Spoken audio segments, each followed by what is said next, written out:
Gold, trusted gold buyers. మీరు తాకట్టు పెట్టిన బంగారాన్ని విడిపించి ఈ రోజు ఉన్న మార్కెట్ ధరకు కొనబడను.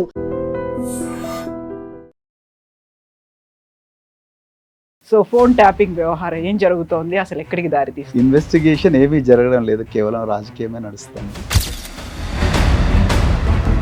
టెలిఫోన్ అనే సాధనం మన దేశంలోకి వచ్చినప్పటి నుంచి ఫోన్ ట్యాపింగ్ జరుగుతూనే ఉంది. ఇవన్నీ తప్పించుకోవాలి, వాటన్నిటి నుంచి ప్రజలను రక్షించాలి అని అంటే, నేరస్తుల మీద ఉక్కుపాదం మోపాలంటే ట్యాపింగ్ తప్పనిసరి. కానీ ట్యాపింగ్ చేసేటప్పుడు ఫస్ట్ హరీష్ రావు, కేటీఆర్, సంతోష్ రావు, నెక్స్ట్ ఎవరు కేసీఆర్ అనేది ఎందుకు వినిపిస్తోంది? నిజంగా అరెస్టులు ఉంటాయా? మంత్రివర్గం, గతంలో మాజీ ముఖ్యమంత్రి వీళ్ళందరినీ అరెస్ట్ చేస్తారనేది అది జరిగితే రాష్ట్రం అగ్నిగుండం అవుతుంది. థంబ్నెయిల్స్ పెట్టి చేస్తారు, చేస్తే మేము దాని మీద కేసు పెడితే ఇన్వెస్టిగేట్ చేయరు. ఇదే హైదరాబాద్. మీరు సజ్జనార్ గారి మీద చేసినటువంటి కామెంట్స్ అనేవి, ఆయన సంజాయిషి అడిగారు, లేకపోతే చర్యలు తీసుకుంటామన్నారు. మీరెందుకు ఆయన మీద టార్గెట్ చేసినట్టుగా మాట్లాడారు? ప్రవీణ్ కుమార్కో సజ్జనార్కో మధ్యలో జరుగుతున్న ఒక వివాదం లాగా. ఆ సిట్ ఉన్న తర్వాత ఇంకో కొత్త సిట్ ఏర్పాటు చేశారు. ఆ సిట్కు చీఫ్ను సజ్జనార్ గారిని పెట్టారు. నేనేం చెప్పానంటే, సజ్జనార్ గారు మీరు దయచేసి దాని నుంచి వైదొలగండి. ఎందుకంటే మీరు ఒకప్పుడు ఇంటెలిజెన్స్లో పనిచేసినప్పుడు సజ్జనార్ గారి లాంటి అధికారులు ఈ రేవంత్ రెడ్డి గారి రాజకీయ వికృత క్రీడలో పావులుగా బలవుతున్నారు. క్రిమినల్స్ రూల్ చేస్తున్నారా అనే ఫీలింగ్ వస్తుంది నాకు. మాఫియా రూల్ చేస్తుందా ఈ రాష్ట్రాన్ని? సో ఆర్ఎస్ ప్రవీణ్ కుమార్ గారి మీద ఈ మధ్యన వినిపిస్తున్నటువంటి విపరీతమైనటువంటి ఒక వైరల్ గా సర్క్యులేట్ అవుతోంది. బీఆర్ఎస్ పార్టీ కూడా వదిలిపెట్టి వెళ్ళిపోతారు, బీఆర్ఎస్ పార్టీలో కూడా ఉండట్లేదు అని ఉంటున్నారా, వెళ్తున్నారా? నేను మీరు ఈ ప్రశ్న అడుగుతారని అనుకున్నాను. నేను బీఆర్ఎస్ పార్టీ అధికారంలో ఉన్నప్పుడు రాలేదు. కాంగ్రెస్ వాళ్ళు చేస్తున్న ప్రచారం అన్నప్పుడు కూడా బీఆర్ఎస్ లోనే ఇంటర్నల్ గా వినిపిస్తోంది. మీరు వచ్చిన తర్వాత తిరుపూర్ కాగజ్ నగర్ మాజీ ఎమ్మెల్యే కోనేరు కోనప్ప గారు వెళ్ళిపోయారు. బాగానే రీసెర్చ్ చేశారు మీరు. కాదంటారా?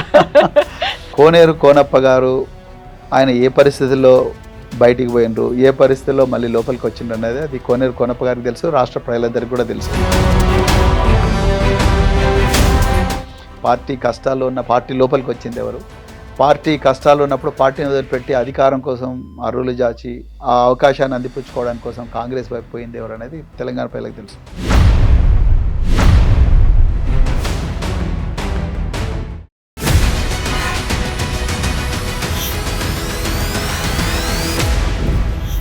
నమస్తే, welcome to I dream inside politics with Kavitha. Telangana రాష్ట్రంలో ఫోన్ ట్యాపింగ్ వ్యవహారం మీదే రాజకీయం అంతా నడుస్తోంది. గతంలో బీఆర్ఎస్ ప్రభుత్వం మాత్రమే కాదు, ఇప్పుడు కాంగ్రెస్ సర్కార్ కూడా మంత్రివర్గ ఫోన్లతో పాటుగా ప్రతిపక్ష నాయకుల ఫోన్లను కూడా ట్యాప్ చేస్తోంది అనేటువంటి ఆరోపణలు వినిపిస్తున్నాయి. యాక్చువల్గా ఫోన్ ట్యాపింగ్ అనేది ప్రభుత్వం ఎందుకు చేయిస్తోంది? అది కేవలం పోలీస్ అధికారులు చేసేటువంటి తప్పిదంగానే ఎందుకని ముద్రపడుతోంది? మనతో పాటుగా ఉన్నారు సీనియర్ లీడర్, మాజీ ఐపీఎస్ అధికారి అండ్ ప్రస్తుతం బీఆర్ఎస్ లో కీలకంగా వ్యవహరిస్తున్నటువంటి ఆర్ఎస్ ప్రవీణ్ కుమార్ గారు. హలో అండి, నమస్తే. ఎలా ఉన్నారు? ఐఎమ్ గుడ్ అండి. సో ఫోన్ ట్యాపింగ్ వ్యవహారం ఏం జరుగుతోంది, అసలు ఎక్కడికి దారి తీస్తుంది? ఏమీ జరగడం లేదు, అసలే కదలట్లేదా ముందుకి? ఇన్వెస్టిగేషన్ ఏమీ జరగడం లేదు, కేవలం రాజకీయమే నడుస్తుంది. ఇక్కడ ఫోన్ ట్యాపింగ్ అనేది నేరమే కాదు, నేరం కాదు అని చట్టమే చెప్తున్నది. ఇప్పుడు కాదు, స్వాతంత్రం రాకమునుపు నుంచి కూడా ఫోన్ ట్యాపింగ్ అనేది జరుగుతుంది. ఫోన్ ట్యాపింగ్ కాకపోతే సమాచార సేకరణ అనేది జరుగుతూ ఉన్నది. టెలిఫోన్ అనే సాధనం మన దేశంలోకి వచ్చినప్పటి నుంచి ఫోన్ ట్యాపింగ్ జరుగుతూనే ఉంది. అది చట్టబద్ధమని 1885 సంవత్సరం, అంటే ఈ కాంగ్రెస్ ఏ రోజు పుట్టిందో ఈ దేశ చరిత్రలో ఆ రోజు నుంచే ఈ టెలిఫోన్ ట్యాపింగ్ చట్టబద్ధం అని చెప్పేసి చట్టమే చెప్పింది. Indian telegraph act 1885 section 5 clause 2 telephone tapping చట్టబద్ధం అని చెప్పింది. సో ట్యాపింగ్ చట్టబద్ధమైనప్పుడు సాక్షాత్తు దేశ ప్రధానమంత్రి డాక్టర్ మన్మోహన్ సింగ్ గారు ఆనాడు పార్లమెంటుకు నివేదిక ఇస్తూ 9,000 ఫోన్లను మా ప్రభుత్వం ట్యాప్ చేసింది, 500 ఈమెయిల్స్ను చేసింది. దేశంలో మనీ లాండరింగ్ కానీ, పన్నుల ఎగవేత కానీ, తీవ్రవాద దాడులు కానీ, ఉగ్రవాద దాడులు కానీ ఇవన్నీ తప్పించుకోవాలి, వాటన్నిటి నుంచి ప్రజలను రక్షించాలి అని అంటే, నేరస్తుల మీద ఉక్కుపాదం మోపాలంటే ట్యాపింగ్ తప్పనిసరి. కానీ ట్యాపింగ్ చేసేటప్పుడు అన్ని జాగ్రత్తలు తీసుకోవాలి. నార్మల్ సిటిజన్స్ని ఇబ్బంది పెట్టకూడదు. అదేవిధంగా దానికి రకరకాల మార్గదర్శకాలు రూపొందించుకోవాలి. ఈ వ్యవస్థను ఎవరు కూడా దుర్వినియోగం చేయకూడదని ఆనాడు డాక్టర్ మన్మోహన్ సింగ్ గారు చెప్పారు. మొట్టమొదటి పాయింట్. సెకండ్ పాయింట్, 1997లో people's union of civil liberties versus union of India, అదేవిధంగా 2017లో justice KS Puttaswamy versus union of India, ఈ రెండు జడ్జిమెంట్లో చాలా క్లియర్గా గౌరవ సుప్రీంకోర్టు ఏం చెప్పిందంటే, ట్యాపింగ్ చేస్తే ఆ ట్యాపింగ్ చేసే దాంట్లో ఒక్క అధికారికి అధికారం ఇవ్వకూడదు, దానికి గ్రూప్ ఆఫ్ ఆఫీసర్స్ ఉండాలి. ఈ ఫైల్ను పూర్తిగా వెట్ చేసిన తర్వాత ఇంటెలిజెన్స్ చీఫ్కి వెళ్ళాలి, అక్కడ నుంచి డీజీపీకి వెళ్ళాలి, డీజీపీ నుంచి ప్రిన్సిపల్ సెక్రటరీ హోమ్, రాష్ట్రంలో అయితే రాష్ట్ర హోమ్ సెక్రటరీ, కేంద్రంలో అయితే కేంద్ర హోమ్ సెక్రటరీ అప్రూవ్ చేయాలి. ప్రతి 2 నెలలకు ఒకసారి చీఫ్ సెక్రటరీ నేతృత్వంలో లా సెక్రటరీ, అదేవిధంగా జిఐడి సెక్రటరీ ముగ్గురు కలిసి ఎవరెవరి నెంబర్లు ట్యాప్ చేస్తున్నారన్న విషయాన్ని, ఎందుకు ట్యాప్ చేస్తున్న విషయాన్ని రివ్యూ చేసి ఆథరైజ్ చేయాలి. తర్వాత ప్రతి 6 నెలలకు ఒకసారి ఆ రికార్డులను అఫీషియల్గా ధ్వంసం చేయాలని గైడ్లైన్సే చెప్తున్నాయి, జీవోలు చెప్తున్నాయి. ఇంత ఉన్నప్పుడు మళ్ళీ దీనికి సిట్ ఎందుకండి? ఈనాటి తెలంగాణ ముఖ్యమంత్రి రేవంత్ రెడ్డి గారు ఇక్కడ ఢిల్లీలో చిట్ చాట్ చేస్తూ ట్యాపింగ్ కామన్ కదా అన్నాడు. ట్యాపింగ్ కామన్ అనేది జరుగుతుంది, రాజ్యాలు చేస్తాయి అన్నాడు. మరి ముఖ్యమంత్రి చెప్తాడు, అదే కాంగ్రెస్ పార్టీకి చెందిన డాక్టర్ మన్మోహన్ సింగ్ గారు చెప్తారు, కాంగ్రెస్ ఏనాడు పుట్టిందో ఆనాడే ఈ చట్టాలు, ఈ దేశంలో కాంగ్రెస్ పుట్టినాడు ఏ చట్టాలు అయితే ఉన్నాయో ఆ చట్టాలే ఈ రోజుకి కూడా ఉన్నాయి. అలాంటప్పుడు ట్యాపింగ్ తప్పెట్లా అవుతుందండి? దానికి సిట్ ఎందుకు? అది మేము అంటున్నది. సో ఈ సిట్టు కేవలం రాజకీయంగా బీఆర్ఎస్ పార్టీని ఇబ్బంది పెట్టాలని, కేసీఆర్ గారి కుటుంబాన్ని ఇబ్బంది పెట్టాలని చేస్తున్నారనేది మా ప్రధానమైన అభియోగం, ఆరోపణ. మేము వాస్తవాలు ప్రజల ముందర పెడుతున్నాం. ఫోన్ ట్యాపింగ్ చేయొచ్చు అని చట్టంలో ఉన్నప్పటికీ కూడా అది ఎవరైతే దేశానికి వ్యతిరేకంగా వర్క్ చేస్తున్నారో, సంఘ వ్యతిరేక శక్తులు ఎవరైతే ఉన్నారో, ఎవరి వల్ల అయితే ప్రమాదం జరుగుతుందో, ఒక డిఫెన్స్ కోసమని మనం చెయ్యొచ్చు అనేది ఉంది. బట్ ఇక్కడ గత సర్కార్ చేసిందంతా కూడా ప్రతిపక్ష నాయకులను టార్గెట్ చేసింది, లేకపోతే ఎన్నికల్లో గెలవడానికే దీన్ని ఒక అక్రమంగా యూజ్ చేసుకున్నారు అనేదే కదా ఆరోపణనే. అవన్నిటికి సంబంధించి రికార్డ్స్ ఉన్నాయి. పర్సనల్గా ఎవరెవరు ఏం మాట్లాడుకుంటున్నారో, వ్యక్తిగత జీవితాల్లోకి కూడా తొంగి చూశారు అనేది. ఇప్పుడు సిట్టు చెప్పమని చెప్పండి అవన్నీ. అదే నేను చెప్తున్నాను. సిట్టును అవి ఆరోపణలు మాత్రమే కవిత గారు. రకరకాల అధికారులు ఉంటారు, ఒక అధికారి చేసేది కాదు. మళ్ళీ చెప్తున్నాను, దీనికి స్పష్టమైన ప్రోటోకాల్ ఉంది. ఒక్క వ్యక్తి చేసేది కాదు, చాలా సర్వీసు ఉన్న ఉన్నతాధికారులు తీసుకోవాల్సిన నిర్ణయాలు. వాళ్ళంతా అల్లాటప్పగా రోడ్డు మీద పోయే ఒక మామూలు పౌరుడిగా తీసుకున్న నిర్ణయాలు కావు ఇవి.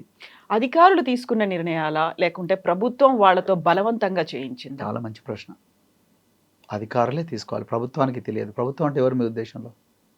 గవర్నమెంట్, అక్కడ సీఎం ఉంటారు, మంత్రివర్గం ఉంటుంది. Very good question. మంత్రివర్గంలో ఎవ్వరికి కూడా సంబంధం ఉండదు. నేను ఆ రోజు కూడా బీఆర్ఎస్ భవన్లో, తెలంగాణ భవన్లో ప్రెస్ మీట్లో అదే చెప్పాను. నా కవిత గారు మీరు నంబర్, కానీ నేను పోలీస్ డిపార్ట్మెంట్ నుంచి వచ్చినా కాబట్టి నాకున్న అవగాహన మేరకు చెప్తాను.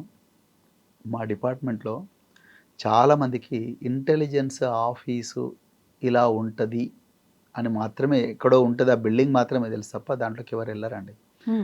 అసలు ఇంకా కొన్ని శాఖలు ఉంటాయి డిపార్ట్మెంట్లో, ఆ శాఖల గురించి ఎవరికి తెలియదు, తెలుసుకోవాలని ఎవరు ప్రయత్నం చేయరు. వాళ్ళు ప్రయత్నం చేసినా అక్కడికి జనరల్గా యాక్సెస్ ఉండదు. అంటే పోలీసు డిపార్ట్మెంట్లో ఒక్కొక్కసారి హోమ్ మినిస్టర్ కూడా తెలవని శాఖలు కొన్ని ఉంటాయి. అలాంటిది సీఎం గారికి ఎట్లా తెలుస్తుంది? హోమ్ మినిస్టర్కి తెలియనప్పుడు సీఎంకి ఎట్లా తెలుస్తుంది? అసలు ఏ సీఎం కూడా ఇంటెలిజెన్స్ ఆఫీసర్స్ను మీరు ఈ నెంబర్లను ట్యాప్ చేయండి అని చెప్పడు. Point number 1. అగర్ చెప్తే ఆ ఇంటెలిజెన్స్ ఆఫీసరు ఏ విధంగా సమాచారాన్ని సేకరిస్తున్నాడు అనేది ఎక్కడ కూడా చెప్పరు. అంటే ఇంటెలిజెన్స్ ఆఫీసర్లు సమాచారాన్ని ఏ విధంగా సేకరిస్తారన్నది ఏ ముఖ్యమంత్రి కూడా చెప్పాల్సిన అవసరం లేదు. సమాచారాన్ని సేకరించి ఎవరికి ఇస్తారు? ఇప్పుడు ప్రభుత్వంలో ఉన్న వాళ్ళకి అవసరం అనేది ఉంటుంది, ఎవరెవరు ఏం చేస్తున్నారని. ఒక స్వయం నిర్ణయాధికారం పోలీసులకే, బాసులకే ఉంటుందంటారా? సమాచారాన్ని సేకరించి వాళ్ళు చీఫ్ ఆఫ్ ఇంటెలిజెన్స్కి ఇస్తారు. చీఫ్ ఆఫ్ ఇంటెలిజెన్స్ తెలంగాణ ముఖ్యమంత్రికి, ఆ తెలంగాణ క్యాబినెట్కు ఏ సమాచారం చెప్పాలనో ఆ సమాచారం చెప్తాడు. తెలంగాణ క్యాబినెట్లో ముఖ్యమంత్రి గారితో సహా తెలంగాణ క్యాబినెట్లో ఈ సమాచారాన్ని ఏ విధంగా సేకరించారు మీరు అని అడిగే హక్కు తెలంగాణ క్యాబినెట్కు లేదు.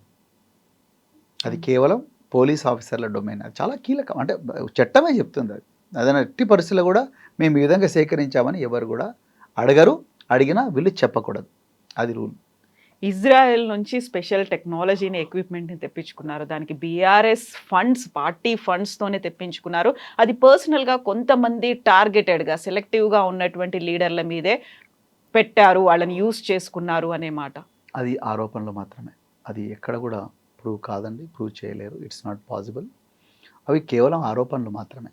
దేశ రక్షణ కోసం, దేశంలో ప్రజలందరూ భద్రంగా ఉండడం కోసం రకరకాల దేశాల నుంచి టెక్నాలజీ దిగుమతి చేసుకుంటారు. ఈవెన్ అమెరికా వాళ్ళు కూడా దిగుమతి చేసుకుంటారు, మన ఇండియా కూడా దిగుమతి చేసుకుంటుంది. అంతే తప్ప పలాని వ్యక్తుల ఫోన్లు ట్యాప్ చేయడం కోసమే దిగుమతి చేసుకుంటారు అన్న భావన అది కరెక్ట్ కాదు. అది ఎవరు కూడా ప్రూవ్ చేయలేరు. It's not possible. Munugode by ఎలక్షన్తో సహా గతంలో జరిగినటువంటి ఎలక్షన్స్ వీటన్నిటిలలో కేవలం అక్కడ నాయకులు మాత్రమే కాదు, వాళ్ళ చుట్టూపు ఉన్నటువంటి సెక్యూరిటీ గార్డ్స్, బాడీ గార్డ్స్ దగ్గర నుంచి, వాచ్మెన్ల ఫోన్ల దగ్గర నుంచి, ఇంట్లో ఉన్నటువంటి ప్రతి ఫోన్ 20 ఫోన్లు, 30 ఫోన్లు, 100 ఫోన్లు ట్యాప్ చేశారు. ఇలాంటివి ప్రతి ఒక్కరు చెప్తూనే వచ్చారు కదా. చెప్తూనే వచ్చారు. ప్రూవ్ చేయమనండి. అదే నేను చెప్తున్నాను. ఇప్పుడు వాళ్ళు ఏం మాట్లాడుకున్నారో కూడా బయటకు పోలీస్ ఆఫీసర్సే చెప్తున్నారు ఇన్వెస్టిగేషన్లో భాగంగా అనేది. అది కరెక్ట్ కాదు అంటున్నాను. వాళ్ళు చెప్తున్నది కరెక్ట్ కాదు అంటున్నాను నేను. ఇదంతా కూడా ఒక వ్యక్తి తీసుకునే నిర్ణయం కాదండి. అది నేను మొదట చెప్పిందే మళ్ళీ ఇప్పుడు కూడా చెప్తున్నాను. ఒక ఇంటెలిజెన్స్ డిపార్ట్మెంట్లో ఎవరి ఫోన్లు ట్యాప్ చేయాలి, ఎందుకు ట్యాప్ చేయాలి అనేది సామూహికంగా గ్రూప్ ఆఫ్ ఆఫీసర్స్ తీసుకునే నిర్ణయాలు. దాని మీద పేపర్ మీద కూడా ఉంటుంది ప్రతిదీ కూడా. అంత ఈజీగా ఈ నెంబర్ ట్యాప్ చేస్తే కవిత గారు మీరు ఎయిర్టెల్ కదా, లేకపోతే మీరు ఎయిర్సెల్ కదా, టాటా కదా, మీరు చేయండి అంటే వాళ్ళు చేయరు. It's not possible. వాళ్ళు చేస్తే వాళ్ళ కంపెనీలు మూసుకోవాల్సి వస్తుంది, వాళ్ళు దేశద్రోహులు అవుతారు. సో ప్రతిదానికి ఒక రూలు, ప్రోటోకాల్ ఉంటుంది. ఎవరెవరి ఫోన్లు ట్యాప్ చేశారు, ఎందుకోసం చేశారు అనేది ఆ ఫైల్స్లో ఉంటుంది. అది చీఫ్ సెక్రటరీ దగ్గర నుంచి డీజీపీ దాకా, డీజీపీ నుంచి చీఫ్ ఆఫ్ ఇంటెలిజెన్స్ దాకా, చీఫ్ ఆఫ్ ఇంటెలిజెన్స్ నుంచి కింది స్థాయి అధికారుల దాకా అందరికీ తెలుసు. రికార్డు ఉంటుంది. ఆ రికార్డు చూసి మళ్ళీ 6 నెలల తర్వాత, 2 నెలల తర్వాత రివ్యూ కమిటీ కూడా అంతా చూస్తుంది. అలాంటప్పుడు మీరు హోంగార్డ్ల ఫోన్లో ట్యాప్ చేశారా, వాచ్మెన్ల ఫోన్లో ట్యాప్ చేశారా అనేది, వాళ్ళు ఎందుకు ట్యాప్ చేశారు అనేది వాళ్ళ కారణాలు రాసుంటారు. ఆరోపణలు ప్రూవ్ చేయాలి. ఇప్పుడు సిట్ వాళ్ళు, నేనేమంటున్నానంటే సిట్ వాళ్ళు రేపు ప్రూవ్ చేయాలి ఇవన్నీ, వీళ్ళు ఎందుకోసం చేశారని. అంత ఈజీ కాదండి అది. అసలు మా బాధ అంత ఏంటంటే, ఒకటి కవిత గారు, నేను ఒక్కటే చెప్తాను. నిజంగా ట్యాపింగ్ అనే అధికారం అపరిమితమైన అధికారం. ఇది మామూలు అధికారం కాదు. అపరిమితమైన అధికారము. ఏ డిపార్ట్మెంట్కు, ఏ ప్రజలకు లేని అధికారము పోలీస్ డిపార్ట్మెంట్లో ఒక గ్రూప్ ఆఫ్ పోలీస్ ఆఫీసర్స్కు చట్టబద్ధంగా ఇవ్వబడ్డది. దాన్ని మిస్యూజ్ చేసి ఎవరైనా అధికార దుర్వినియోగాన్ని పాల్పడి తన స్వార్థ చింతన కోసం డబ్బులో లేకపోతే ఇంకేవో చేశారంటే వాళ్ళు తప్పకుండా తప్పు చేసినట్టే. దాన్ని డిపార్ట్మెంటు తప్పకుండా ఇన్వెస్టిగేట్ చేయాల్సిందే. ఇన్వెస్టిగేట్ చేసి వాళ్ళను దోషులుగా ముందర నిలబెట్టాల్సిందే. దానికి రకరకాల మార్గాలు ఉన్నాయి. అది మా డీజీపీ గారికి తెలుసు, ప్రిన్సిపల్ సెక్రటరీ హోమ్కి తెలుసు, అందరికీ తెలుసు ఎట్లా పోలీస్ ఆఫీసర్స్ను ఇన్వెస్టిగేట్ చేయాలనేది. కానీ ఇందులో పొలిటీషియన్స్ను సంబంధం లేని వాళ్ళని పిలిపించి సినిమా తారల ఫోన్లు ట్యాప్ చేశారు అని చెప్పి మీడియాకు లీకులు ఇచ్చి ఒక 6 నెలల తర్వాత వ్యక్తిత్వ హననం జరిగిన తర్వాత, మేము ట్యాప్ చేయలేదు, ఎవరు చెప్పారు, మేమే చెప్తున్నాం కదా ట్యాప్ చేయలేదని చెప్పి అది కూడా అఫీషియల్గా చెప్పకుండా ఇండైరెక్ట్గా మళ్ళీ మీడియాకు చెప్పి, అప్పటి వరకు అశ్లీలమైన థంబ్నెయిల్స్ పెట్టి కేటీఆర్ గారి మనస్తత్వాన్ని, వ్యక్తిగతాన్ని, హరీష్ రావు గారి వ్యక్తిత్వాన్ని, ఇంకా ఎంతోమంది వ్యక్తిత్వాన్ని బహిరంగంగా నాశనం చేసి ఇప్పుడు ఏం సాధిస్తారండి? మేము దాన్ని వ్యతిరేకం అంటున్నాం. ఏ ముఖ్యమంత్రి కూడా, నేను ఇంతకుముందే చెప్పింది మళ్ళీ చెప్తున్నా, ఏ ముఖ్యమంత్రి కూడా చీఫ్ ఆఫ్ ఇంటెలిజెన్స్కు వాడి నెంబర్ వీడి నెంబర్ ట్యాప్ చేయని చెప్పడు. చీఫ్ ఆఫ్ ఇంటెలిజెన్స్కు 3 లక్షల రూపాయల జీతం వస్తుంది. ఆ 3 లక్షల రూపాయల జీతంలో ఆయన చేయాల్సింది ఇదే పని. ఆయన డ్యూటీ. ఎవరి వల్ల రాజ్యానికి ప్రమాదం ఉంది, ఎవరి వల్ల రాజ్యం కుప్పగూలే ప్రమాదం ఉన్నది, ఎవరి వల్ల ఇదే రాష్ట్ర ప్రజల ప్రాణాలు ప్రమాదంలో పడతాయి, దానికి ఏమేం చేయాలని ఆయన డిసైడ్ చేసుకోవాలి. టెక్నాలజా, లేకపోతే మనుషులా, లేకపోతే ఇంకేదా, లేకపోతే పౌరాలా, లేకపోతే డేగలా, ఆయన డిసైడ్ చేసుకోవాలి. అంతే తప్ప ముఖ్యమంత్రులు ఎందుకు చెప్తారండి? ముఖ్యమంత్రుల పని అది కాదు కదా. ముఖ్యమంత్రులు ప్రజలు ఓట్లేసి గెలిపించిండ్రు, మమ్మల్ని క్షేమంగా కాపాడమన్నారు. తర్వాత ముఖ్యమంత్రులు రాజ్యాన్ని బాగా చూసుకోండి అని జీతం ఇస్తున్న అధికారులకు చెప్తారు. అధికారులు వాళ్ళ పని వాళ్ళు చేస్తారు. అంతే తప్ప ముఖ్యమంత్రి నువ్వు పలాని TV9 ఆఫీసు ముందర పలాని వ్యక్తి ఉన్నాడు, ఐ డ్రీమ్స్ ఆఫీస్ ముందర పలాని దుండగుడు ఉన్నాడు, ఆయన పట్టుకోండి అని చెప్తారా? వాళ్ళకి ఎట్ట తెలుస్తుంది? ఇప్పుడు దేశ భద్రతా రక్షణ వ్యవహారాల కోసం ఎన్ఐఏ అనేది ఉంది. దేశంలో ఇంటర్నల్ గా ఎవరున్నారు, ఎక్స్టర్నల్ గా ఎవరున్నారు, వాటన్నిటిని చేసిన తర్వాత మళ్ళీ ప్రభుత్వాలు, రాష్ట్ర ప్రభుత్వాలు కూడా వీటిని మళ్ళీ మేనేజ్ చేయాల్సిన అవసరం లేకుంటే రాష్ట్రంలో ఉన్నటువంటి పోలీసులు కూడా స్వచ్ఛందంగా చేయడం ఎందుకని? మంచి ప్రశ్న. దేశంలో రకరకాల రాష్ట్రాలు ఉన్నాయి.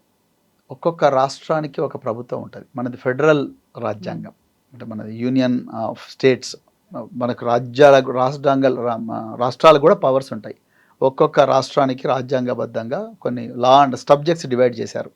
సెంట్రల్ లిస్టు, యూనియన్ లిస్టు, తర్వాత state list, concurrent list. State list అంటే స్టేట్ లిస్టులో ఉన్నవి ఏంటంటే లా అండ్ ఆర్డర్ అంతా కూడా మన రాష్ట్రం చేతిలో ఉంటుంది. కానీ రెండు రాష్ట్రాల మధ్యలో కోఆర్డినేషన్ కావాలంటే సెంట్రల్ గవర్నమెంట్ వస్తుంది. ఎందుకంటే ఒక టెర్రరిస్టు సపోజ్ మహారాష్ట్రలో తయారని అనుకోండి, మహారాష్ట్ర ఆయన వచ్చి తెలంగాణలో దాడి చేశారనుకోండి, సో మహారాష్ట్ర తెలంగాణ పోలీసుల మధ్యలో కోఆర్డినేషన్ కావాలి. అదంతా కూడా సెంట్రల్ గవర్నమెంట్ చూస్తుంది. సో దేశ రక్షణ, union home secretary, union home ministry, వీళ్ళందరూ కూడా రకరకాల ఏజెన్సీల ద్వారా మిగతా రాష్ట్రాల్లో ఏం జరుగుతుందంతా కూడా కనుక్కోవడానికి వాళ్ళకి హక్కు ఉంది, వాళ్ళు చేస్తారు.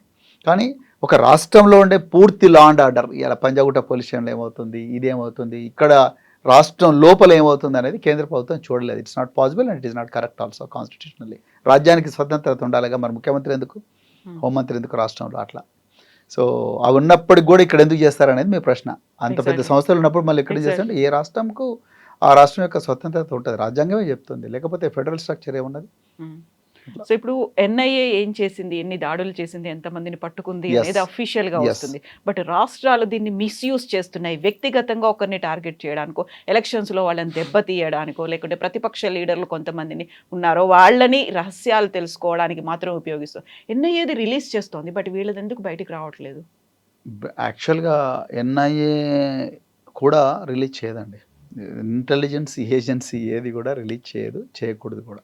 Point number 1. పాయింట్ నెంబర్ 2, ప్రతిదీ మనకు రిలీజ్ చేస్తేనే పని అయినట్టుగా కనిపిస్తుంటుంది. కానీ రిలీజ్ చేయకుండానే, మనకు తెలియకుండానే, మనం గాఢ నిద్రలో ఉన్నప్పుడు కూడా పోలీసులు రాత్రింబవళ్ళు మెలుక్కొని ఇలాంటి ఆర్గనైజేషన్స్, మీరు చెప్పిన ఆర్గనైజేషన్స్లో ఎన్నో టెర్రరిస్టు ప్రమాదాలను పసిగట్టి ముందరనే వాటిని న్యూట్రలైజ్ చేస్తుంటారు. ఎన్ఐఏ దాడులు చేసింది, ఎగ్జాక్ట్లీ, టెర్రర్ కాకముందు అని అప్పుడప్పుడు చెప్తుంటారు. అదర్వైజ్ మనకు తెలియకుండానే చాలా జరిగిపోతుంటాయి. సో ఏ రాజ్యం కూడా, ముఖ్యంగా నిఘా సంస్థలు ఏవి కూడా ప్రెస్ మీట్లు పెట్టడం కానీ, ప్రెస్ నోట్ రిలీజ్ చేయడం కానీ జనరల్గా చేయరు. ఏదో అరెస్ట్ అయితే తప్ప చేస్తారు, ఒక ఇంట్లో సెర్చ్ చేస్తే తప్ప చేస్తారు, అంతే తప్ప అదర్వైజ్ మేము ఇలాంటి ఇంటెలిజెన్స్ సేకరించామని ఎప్పుడు కూడా చెప్పరు. ఇక్కడనే కాదు, ప్రపంచంలో ఎక్కడ కూడా చెప్పరు, చెప్పకూడదు కూడా. సో ఇప్పుడు పోలీసులకే నిర్ణయాధికారం ఉంటుంది, వాళ్ళంతా వాళ్లే చేస్తారు అనుకున్నప్పుడు, మీరు కూడా బిఎస్పీ అధినేతగా ఉన్నప్పుడు మీరు ప్రభుత్వం చేస్తోంది, ప్రభుత్వం చేసిందా అక్కడ పోలీసులు చేశారా? మీరు చేసినటువంటి ఆరోపణ కూడా నాకు మంచి ప్రశ్న. నాకు యాపిల్ నుంచి మెసేజ్ వచ్చింది, హ్యాక్ అవుతోంది అని, నా ఫోన్ హ్యాక్ అవుతుందని. యాపిలే రాసింది, నీ ఫోన్ మామూలు ఎవడు హ్యాక్ చేయడు, ఏదో రాజ్యం హ్యాక్ చేస్తుంది. రాజ్యం హ్యాక్ చేసినప్పుడు రాజ్యాలు రెండే ఉంటాయి, తెలంగాణ ప్రభుత్వం ఉండాలి, నేను తెలంగాణలో పుట్టినా కాబట్టి, లేకపోతే కేంద్ర ప్రభుత్వం ఉండాలి. నేను అదే చెప్పాను, తెలంగాణ ప్రభుత్వం అన్న చేసి ఉండాలి, రాజ్యం అంటే అదే కదా. తెలంగాణ పోలీసులే చేస్తున్నారని యాపిల్ ఏం చెప్పలేదు, ఒక రాజ్యం చేస్తుంది. ఆ రాజ్యం ఏదో నాకు తెలియదు, కానీ మాకు ఇంకా ఫర్దర్గా తెలిస్తే చెప్తానంటే 2 మెయిల్స్ పంపించింది. ఆ మెయిల్స్ కాపీలు తీసుకొని చెప్పి నేను commissioner of police CV Anand గారికి ఇచ్చాను. ఇట్లా ఉంది, నాకు మరి ఆ రాజ్యం ఏదో కేంద్ర రాజ్యమా రాష్ట్ర రాజ్యమా నాకు తెలియదు, బట్ దీన్ని ఇన్వెస్టిగేట్ చేయండి అన్నారు. కానీ వాళ్ళు ఏం ఇన్వెస్టిగేట్ చేయలేదు, ఎఫ్ఐఆర్ చేసి వదిలేశారు. సో ఐపీఎస్ ఆఫీసర్గా మీరు కంప్లైంట్ చేశారు, ఆ తర్వాత ఐఏఎస్ ఆఫీసర్ ఆకునూరి మురళీ కూడా చేశారు. అంటే వీళ్ళని ఒక రాజ్య వ్యతిరేక శక్తులు అని అనుకున్నారా ఏంటి అసలు? నాకు తెలియదు, మరి ఎవరు చేశారో వాళ్ళని అడగాలి. అది మా ఫోన్లో ఎవరు ట్యాప్ చేశారు అనేది నిజంగా మా ఫోన్లకి ఏమైనా పెగాసస్ సాఫ్ట్వేర్ ఏమైనా వచ్చిందా అవన్నీ కూడా మాకు తెలియదు. అది వాళ్ళు రాజ్యమే చెప్పాలి, మరి మాకు పౌరులుగా మాకేముంటుందండి. సో మేము పోయి పోలీస్ స్టేషన్లో కంప్లైంట్ చేయగలం, కంప్లైంట్ చేస్తే వాళ్ళు చెప్పాలి కదా, మరి వాళ్ళు చెప్పలేదు, మాకేం చెప్పలేదు. మా ఏ ఫోన్లు అటాక్ అయింది, ఎందుకు అయింది అని కూడా చెప్పాము, అన్ని ఇచ్చాను, మెయిల్స్ అన్ని కూడా ఇచ్చాను, వాళ్ళేం చెప్పలేదు మాకు. So RS Praveen Kumar BSP అధినేతగా ఉన్నప్పుడేమో ప్రభుత్వం నా ఫోన్ ట్యాప్ చేసిందన్నారు. ఆ తర్వాత బీఆర్ఎస్లోకి వచ్చిన తర్వాత పోలీసుల మీద ఆరోపణలు చేస్తున్నారు. ద్వంద్వ నీతి అనేది వెరీ రీసెంట్గా బీజేపీ ఎంపీ రఘునందన్ ఒక వాయిస్ అప్పుడు ఆర్ఎస్ ప్రవీణ్ కుమార్, ఇప్పుడు ఆర్ఎస్ ప్రవీణ్ కుమార్ మధ్యలో ఈయన ఏం మారింది, ఎందుకు మారాడు? ఒక పోలీస్ ఆఫీసర్ రాజకీయ నాయకుడు అయితే ఇలాగే టంగ్ ట్విస్ట్లు అనేవి ఉంటాయా? ఇలాంటి బోల్డ్ డౌట్స్ నిజంగా రాజకీయ నాయకులే టంగ్ ట్విస్ట్ చేస్తారు, పోలీస్ ఆఫీసర్లు చేయలేరు, చేయనీకే కాదు వాళ్ళకి రాదా. మీరు మారిపోయారు అయితే రఘునందన్ రావు గారు చేస్తున్న టంగ్ ట్విస్ట్ నేను చేయలేను. నేను ఆ రోజు కూడా కంప్లైంట్ ఇచ్చానని చెప్పాను, నేను కంప్లైంట్ ఇవ్వలేదని చెప్పలేదు. నేను ఏమన్నాను, నేను ఆ రోజు నాకు వచ్చింది నీ ఫోన్ హ్యాక్ అవుతుంది, హ్యాక్ చేసే ప్రయత్నం చేస్తున్నారు, జాగ్రత్తగా ఉండని యాపిల్ కొన్ని నాకు సలహాలు ఇచ్చింది, రైట్. అదే నేను కమిషనర్ ఆఫ్ పోలీస్ చెప్పి నా ఫోన్ ఎవరో ట్యాప్ చేసి హ్యాక్ చేస్తున్నారు, ఇగో ఇది అని చెప్పాను నేను. మీరు ఆ మెయిల్ ని పబ్లిక్ గా కూడా ట్విట్టర్ లో పెట్టాను, కరెక్ట్. సో ఈ రోజు నేనేమంటున్నాను, నేను మళ్ళీ చెప్తున్నాను, ఆ రోజు నేను చెప్పింది కరెక్టే, ఇప్పుడు కూడా చెప్తున్నా ఆ రోజు నేను చెప్పింది కరెక్టే. నేను ఈ రోజు ఏం చెప్తున్నాను, ట్యాపింగ్ చట్టబద్ధమే, కానీ రాజకీయ నాయకులకు ఆపాదించకండి. నిజంగా మీరు ఎవరిని ఇన్వెస్టిగేట్ చేయాల్సి ఉంటే మీరు మీ ఆఫీసర్లను అడగండి. ఇంతమంది 6 మంది ఆఫీసర్లు ఉంటారు, అందరూ పెద్ద పెద్ద ఆఫీసర్లు, వాళ్ళని అడగండి. కేసీఆర్ గారు లేకపోతే హరీష్ రావు గారు, కేటీఆర్ గారు ఇవాళ జోగినపల్లి సంతోష్ను పిలిచారట, వాళ్ళు లేకపోతే ఇంకెవరో వీళ్ళేం చేస్తారు? ఎమ్మెల్యేలు ఎమ్మెల్సీలు వాళ్ళని పిలిపించి మీరు ఏం చేసారు, మీరు నెంబర్లు ఇచ్చినరా అంటే వాళ్ళు ఏం చేస్తారు?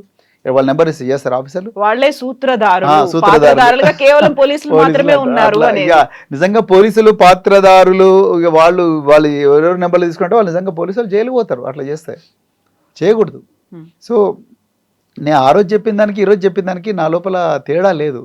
రఘునందన్ రావు గారు టంగ్ ట్విస్ట్ చేస్తారు, ఆయన రోజుకో మాట మాట్లాడతారు, నేను అట్లా మాట్లాడడానికి రాదు, అదే మా బలహీనత. మీరు గతంలో చేసినటువంటి కంప్లైంట్ కి ఆన్సర్ ఏమైనా వచ్చిందా? అప్పుడు ప్రభుత్వం చేసిందా, పోలీసులు చేశారా? మీరు రాలేదు. పోలీస్ ఆఫీసర్ అయి ఉండి పోలీసుల మీదే పోలీసులే చేస్తారు అని చెప్పడం అనేది ఇప్పటిదాకా మీ డిపార్ట్మెంట్ అది చేయకూడదని ఏం లేదు, చేయొచ్చు, ఎవరిదైనా చేయొచ్చు, దానికి రీజన్ చూపించాలి అంతే తప్ప. రీజన్ చూపించాలి. 6 మంది ఆఫీసర్లు నేను చెప్పిన వాళ్ళు ఎవరైతే chief of intelligence, DGP, principal secretary home, chief secretary, law secretary, GAD secretary, వీళ్ళందరూ ఎస్ ఇతను దేశానికి ప్రమాదకారి అనుకుంటే చేయొచ్చు. అలా తెలంగాణలో 5,000 మందికి పైగా ప్రమాదకారులు ఉన్నారా? అది పోలీసు వాళ్ళు చెప్పాలి. అందులో మీరొకరు ఉన్నారు, ఆకునూరు మురళి గారు కూడా ఉన్నారు. అది రాజ్యం చెప్పాలి, నేను ఎట్లా చెప్తా, పోలీసు వాళ్ళు చెప్పాలి. రాజ్యం అంటే పోలీసు వాళ్ళు చెప్పాలి. అది నిజంగా నా చేసి ఉంటే అది వాళ్ళు చెప్పాలి, అంత నేను చెప్పడానికి లేదు. అయితే ప్రతిసారి ప్రభుత్వాలు పక్కకి వెళ్ళిపోతాయి, అక్కడ మంత్రులు కావచ్చు మిగతా వాళ్ళందరూ పక్కకుంటారు, ఎవరైతే కీలకమైనటువంటి పొజిషన్లో ఉన్నటువంటి అధికారులు ఉన్నారో వాళ్ళే బలవుతారు అనే ఒక మాట ఉంది కదా. దుర్వినియోగం చేస్తే బలవుతారు. ప్రభుత్వం చెప్తుందండి చెయ్యండి, సంతకం పెట్టండి అని చెప్పినప్పుడు ఆబ్వియస్ గా పెట్టాల్సిన అవసరం ఉంటుంది, వాళ్ళ మీద ప్రెషర్ ఉంటుంది. చాలా కీలకమైన ప్రశ్న అడిగారు, కానీ మీరు ప్రభుత్వం చెప్పింది చేయాలన్నా, ఒకవేళ నాకు తెలిసినంత ఏ ప్రభుత్వం చెప్పదు, ఒకవేళ చెప్పిన ప్రభుత్వం అంటే ఎవరైనా ముఖ్యమంత్రి లేకపోతే హోంమంత్రి ఎవరైనా చెప్పరు అని నేను బలంగా నమ్ముతున్నా. ఒకవేళ ఎవరైనా చెప్పినా ఏ ఆఫీసర్ కూడా చేయకూడదు, చేయకూడదు.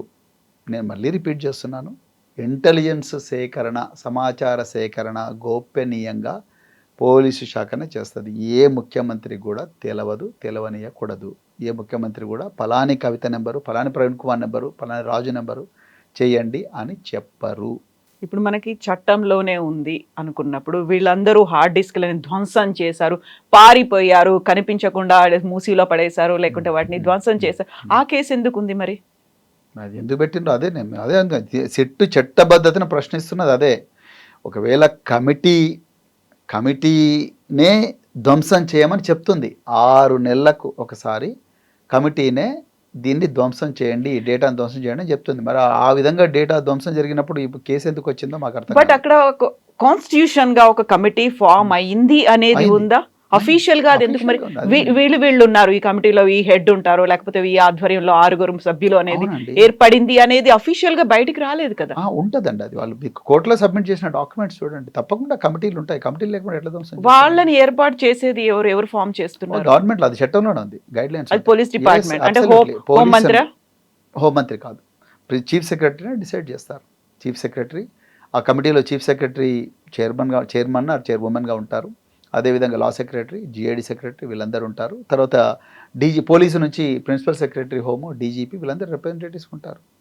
పెద్ద ఆయన చెప్పారు అని ఒక పొలిటికల్ గా వాళ్ళకి నెంబర్స్ అనేవి పేపర్ల మీద రాసిచ్చారు, వీళ్ళ చెయ్యండి, పేపర్ మీద హ్యాండ్ రైటింగ్ దాంతో రాసి ఇచ్చి ఆ తర్వాత వాటిని తీసేసుకున్నారు. వాళ్ళని ఇవన్నీ నేను మళ్ళీ చెప్తున్నాను, ఇదంతా రాజకీయంగా దుమారం లేపడానికి ప్రయత్నం చేస్తున్నారు. రాజకీయంగా కేసీఆర్ గారి కుటుంబాన్ని వీళ్ళందరినీ కూడా ఇబ్బంది పెట్టడానికి చెప్తున్న వార్తలే తప్ప, ఆరోపణలే తప్ప ఇందులో వాస్తవాలు లేవండి. నేను మళ్ళీ రిపీట్ చేస్తున్నాను, మళ్ళీ మీరు 10 సార్లు అడిగినా ఇదే చెప్తా, ఏ ముఖ్యమంత్రి కూడా పలానా నెంబర్ ఉంది అని చెప్పారండి. ఓ పెద్ద ఆయన చెప్పారు, చెప్పరు, రాసిచ్చారు. ఇప్పుడు సంతోష్ ఈ రోజు అటెండ్ అవుతున్నారు, సంతోషే ఆయన నెంబర్లు ఇచ్చారు, ఆయనే రాసిచ్చారు అని. ఆయన ఒక మాజీ రాజ్యసభ సభ్యుడు, ఆయన రాసిస్తే ఎవరైనా చేస్తారా? సంతోష్ రాసిస్తే ఎవరైనా ఈ నెంబర్ పెట్టునంటే పెడతారా? సీఎం ఫ్యామిలీ కదా, సీఎం కి అత్యంత సన్నిహితంగా ప్రతిరోజు ఉండేటువంటి ఒక పర్సన్. నాట్ పాసిబుల్ అండి, అట్లా చేయరు. పోలీస్ ఆఫీసర్లు వాళ్ళు రాజకీయ నాయకులు ఇవాళ ఉంటారు, రేపు పోతారు. కవిత గారు అంటే వాళ్ళు ఈ రోజు అధికారం ఉంటారు, రేపు ప్రతిపక్షాలు ఉంటారు. కానీ 30 సంవత్సరాలు ఉద్యోగాలు ఉండాల్సింది ఎవరు?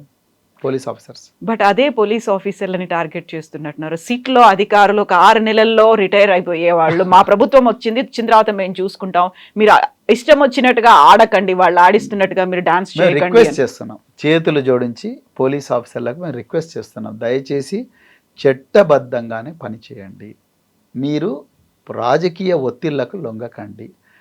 రేవంత్ రెడ్డి గారు లేకపోతే ఆయన కింద ఉండే అనుచరులు ఏదో చెప్పారని చెప్పేసి మీరు దయచేసి తప్పటి అడుగులు వేయకండి, వేస్తే చట్టబద్ధంగా మేము చర్యలు తీసుకోవాల్సి ఉంటుంది అని చెప్పడంలో తప్పే ఉందండి? మీరు చెప్పండి. అది ఒక రకంగా పోలీసులని బెదిరిస్తున్నారు అనేది కదా కంప్లైంట్ కూడా వెళ్ళింది. సలహా ఇస్తున్నాం, వేడుకుంటున్నాం, పోలీసులు బెదిరించేంత గొప్పలం కాదు, మేము క్రిమినల్స్ కాదు, వేడుకుంటున్నాం చట్టబద్ధంగా పనిచేయండి. ఉదాహరణ చెప్తా, గజ్వేలులో మాజీ ఎమ్మెల్యే మైనంపల్లి హనుమంతరావు గారు ఒక బహిరంగ సభలో నేను హరీష్ రావు మీద, కేటీఆర్ మీద పెట్రోల్ పోస్తాను, కాలబెడతాను, నా మీద కూడా పెట్రోల్ పోసుకుంటాను, కాలబెడతాను, ముగ్గురం కలిసి అవసరం అనుకుంటే జైలుకు పోదాం, లేదా సత్య సావనాన్ని చద్దాం అని అంటాడు. అది నేరమా కాదా? నేరమే, కరెక్ట్. ఆ నేరము కంప్లైంట్ తీసుకొని మేము గజ్వేల్ పోలీస్ స్టేషన్కి పోతాం, తీసుకోరు. గజ్వేలు కమిషనర్ ఆఫ్ పోలీస్ అంటే సిద్దిపేట కమిషనర్ ఆఫ్ పోలీస్ గారి దగ్గరికి పోతాం మేము. వాళ్ళు కంప్లైంట్ను కేసుగా రిజిస్టర్ చేయకుండా లీగల్ ఒపీనియన్కి పంపిస్తారు. లీగల్ పంపిస్తే లీగల్ ఒపీనియన్, ఇది సివిల్ కేసు అని లీగల్ ఒపీనియన్ వస్తుంది, అంతే. కేసు రిజిస్టర్ కాలే, హైకోర్టులో ఇస్తాం, హైకోర్టు నుంచి మాకు ఇంతవరకు రిలీఫ్ రాలే.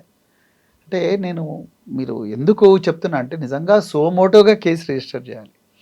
రేవంత్ రెడ్డి గారు మీరు తప్పు చేస్తున్నారు, మేము మీ ఇంటి ముందర ధర్నా చేస్తామంటే మీరు రేవంత్ రెడ్డి మీద ధర్నా చేస్తారా, ఆ మాట అంటావా అని చెప్పి గాంధీ భవన్ నుంచి కంప్లైంట్ వస్తేనే వెంటనే కేసు రిజిస్టర్ చేస్తున్నారు. ఏసీబీ ఆఫీసు నుంచి తెలంగాణ భవన్కు రోడ్డు మీద నడుచుకుంటూ వస్తుంటేనే కేసు రిజిస్టర్ చేశారు. చార్మినార్ దగ్గరికి పోయి రేవంత్ రెడ్డి ప్రభుత్వాన్ని గద్దె దించుతాం, మీ సంగతి ఏందో చూస్తామంటే కేసు రిజిస్టర్ అవుతుంది. అదే రేవంత్ రెడ్డి గారు హోంశాఖ మంత్రి, ముఖ్యమంత్రి, మీ బీఆర్ఎస్ గద్దెలు కూలుస్తాం, తెలుగుదేశం పార్టీని మీరు కాంగ్రెస్ పార్టీ నుంచి ఎన్నికైన ముఖ్యమంత్రి, తెలుగుదేశం పార్టీ నాశనం చేసింది మీరే కాబట్టి బీఆర్ఎస్ గద్దెలు కూల్చేదాకా కూల్చి మనం మళ్ళీ తెలుగుదేశానికి పునర్భవం తీసుకురావాలని అన్న కాంగ్రెస్ ముఖ్యమంత్రి, దాని మీద ఏం కేసులు ఉండవు. హోంమంత్రే గద్దెలు కూల్చండి అంటున్నాడు, అది కేసులు ఉండవు. మేము ఏమంటున్నామంటే పోలీసులారా మీరు దండం పెడతాం, మీకు చట్టం ఉంది, పోలీస్ మాన్యువల్ ఉంది, భారతీయ న్యాయ సంహిత ఉంది, భారతీయ శిక్షా అంటే సిఆర్పిసి ఉంది, బిఎన్ఎస్ఎస్ అంటారు దాన్ని ఇప్పుడు, ఇవన్నీ ఉన్నాయి. సో ఇవన్నీ ఉన్నప్పుడు దాని ప్రకారం ఉద్యోగం చేయండి కదా. మీరు రేవంత్ రెడ్డి గారికి భయపడి ఎందుకు చేస్తారు, లేకపోతే మైనంపల్లి హనుమంతరావు ఇంకెవరో వాళ్ళెవరో చెప్తే ఎందుకు చేస్తున్నారని మేము అంటున్నామండి. గతంలో సీఎం కేసీఆర్కే భయపడి వీళ్ళందరూ చేశారు, అందుకే వాళ్ళని అరెస్ట్ చేశారు, ఇప్పుడు వాళ్ళకి బెయిల్ కూడా రావట్లేదు అనేది కదా. వాళ్ళు కూడా ప్రభుత్వ ఒత్తిడికి తలొగ్గే ఇలాంటి పనులు చేయకూడదు అంటున్నాం మేము, చేయకూడదు అంటున్నాం. అది రేపొద్దున ఇబ్బంది అయ్యేది వాళ్ళకే కదా, అందరు బాగానే ఉంటారు, వాళ్ళకే ఇబ్బంది అవుతుంది, అది కాకూడదని మేము రిక్వెస్ట్ చేస్తున్నాం. అందుకొరకే మేము ఎప్పుడు మాట్లాడినా మేము ముందు చేతులు జోడించి రిక్వెస్ట్ చేస్తున్నాం, అయ్యా చట్టబద్ధంగా చేయండి, చట్టబద్ధంగా చేసి మీరు మంచి పేరు సంపాదించుకోండి, మీరు మాకు ఫేవర్ చేయకండి, మాకు we don't want any favour from you, but what we want is please follow the law. Law should be, the application of law should be fair to everybody. మీరు సజ్జనార్ గారి మీద చేసినటువంటి కామెంట్స్ అనేవి, ఆయన సంజాయిషి అడిగారు, లేకపోతే చర్యలు తీసుకుంటామన్నారు, మీరెందుకు ఆయన మీద టార్గెట్ చేసినట్టుగా మాట్లాడారు? చాలా మంచి ప్రశ్న, కానీ నేను వాస్తవాలు చెప్పాలి. ఇది ప్రవీణ్ కుమార్కో సజ్జనార్కో మధ్యలో జరుగుతున్న ఒక వివాదంలాగా దీన్ని చిత్రీకరిస్తున్నారు. ఇది కరెక్ట్ కాదు. సజ్జనారు చాలా మంచి ఆఫీసర్, ఆయనకు మంచి ఇమేజ్ ఉంది ఆ డిపార్ట్మెంట్లో. ప్రజల లోపల కూడా ఒక మంచి ఆఫీసర్, డిపార్ట్మెంట్లో ఇమేజ్ ఉండడం వేరే, ప్రజల లోపల ఇమేజ్ ఉండడం వేరే. ప్రజల లోపల కూడా ఆయనకు ఒక మంచి ఆఫీసర్ అన్న ఇమేజ్ ఉంది. నేను చెప్పాలనుకున్నది ఏంటి అంటే, సజ్జనార్ గారు చీఫ్ ఆఫ్ సిట్, ఇప్పుడు commissioner of police SIT, already ఈ ట్యాపింగ్ వ్యవహారాన్ని ఇన్వెస్టిగేట్ చేయడం కోసం ఒక సిట్ ఉంది. దానికి చీఫ్ ఏసీపీ ఒక అతను ఉన్నాడు, జూబ్లీహిల్స్ పొల్యూషన్లో కూర్చుంటాడు ఆయన. ఆ సిట్ ఉన్న తర్వాత ఇంకో కొత్త సిట్ ఏర్పాటు చేశారు. ఆ సిట్కు చీఫ్ను సజ్జనార్ గారిని పెట్టారు. నేనేం చెప్పానంటే, సజ్జనార్ గారు మీరు దయచేసి దాని నుంచి వైదొలగండి. ఎందుకంటే మీరు ఒకప్పుడు ఇంటెలిజెన్స్లో పనిచేసినప్పుడు 2015లో ఆంధ్రప్రదేశ్లో మీ డిపార్ట్మెంట్ మీద, ఆంధ్రప్రదేశ్లో ఉండే రాజకీయ నాయకుల మీద, మీ డిపార్ట్మెంట్ మీద 80 దాకా కేసులు బుక్ అయినా. మాకు అప్పుడు సమాచారం 7-8 కేసుల గురించి వచ్చింది. నేను అప్పుడు పబ్లిక్ డొమైన్లో సమాచారం సేకరించి చెప్పాను. ఎందుకంటే ఆ రోజే కేటీఆర్ గారిని పిలిచారు, నాకు ఒక 2-3 గంటల సమయమే ఉంది. సో ఆ సమయంలో మేము కొంత రీసెర్చ్ చేసి తీసుకుపోయి చెప్పాము. ఒక 4-5-7 పోలీస్ స్టేషన్లు చెప్పాను. యాక్చువల్గా 87 పోలీస్ స్టేషన్లో ఆనాడు తెలుగుదేశం పార్టీ నాయకులు, తెలంగాణ గవర్నమెంట్ అఫీషియల్స్, తెలంగాణ అక్కడక్కడ పోలీస్ ఆఫీసర్లను కూడా ఉన్నారు, మా నాయకుల, తెలుగుదేశం నాయకుల ఫోన్లు ట్యాప్ చేస్తున్నారు అని చెప్పి 2015లో ఇచ్చారు. తెలంగాణలో ఆ రోజు ఇంటెలిజెన్స్లో సజ్జనార్ గారు ఉన్నారు. సజ్జనార్ గారు, మీరు ఆ రోజు చేసింది ఒప్పు అయితే మరి ఈరోజు ఇక్కడ పోలీసు వాళ్ళు చేసింది కూడా ఒప్పు అవుతుంది. దయచేసి మీరు అక్కడ పనిచేసిండ్రు కాబట్టి మీరు ఇప్పుడు సిట్టుకుండి ఇదే ట్యాపింగ్ వ్యవహారాన్ని ఇన్వెస్టిగేట్ చేయడం కరెక్ట్ కాదు, మీరు వాయిదొలగండి అని నేను వారిని చెప్పిన. అంతే తప్ప సజ్జనార్ గారి క్యారెక్టర్ కానీ, సజ్జనార్ గారు మీద లేనిపోయిన అభాండాలు వేయడం కానీ, ఆయన మీద 7 క్రిమినల్ కేసులు ఉన్నాయి. నేను అదే చెప్పాను. 7 ఎగ్జాంపుల్గా 7 తెలంగాణ పోలీసుల మీద ఆంధ్రప్రదేశ్లో బుక్ అయ్యని చెప్పారు. నేను సజ్జనార్ గారి పేరు చెప్పింటే అది కరెక్ట్ కాదు, నేను చెప్పడం అట్లా కరెక్ట్ కాదు.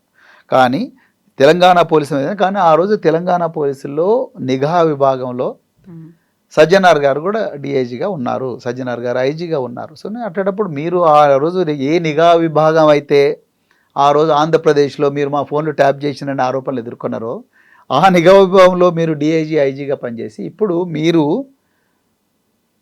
సిట్టుకు చీఫ్గా ఉండడం అనేది అది కరెక్ట్ కాదు. ఆ రోజు మీరు చేసింది ఒకవేళ నిజమై ఉంటే ఈరోజు ఇక్కడ పోలీసు వాళ్ళు చేసింది తప్పెట్లవుతుంది. అందుకొరకు మీరు మీ ఓన్ డిపార్ట్మెంట్లో పనిచేసిన ప్రభాకర్ రావు గారిని, మరి ముఖ్యంగా ప్రభాకర్ రావు గారిని ఇన్వెస్టిగేట్ చేయడం కరెక్ట్ కాదు అని చెప్పి నేను చెప్పిన. నేను ఇప్పటికి కూడా అదే మాట మీద ఉన్నా. సో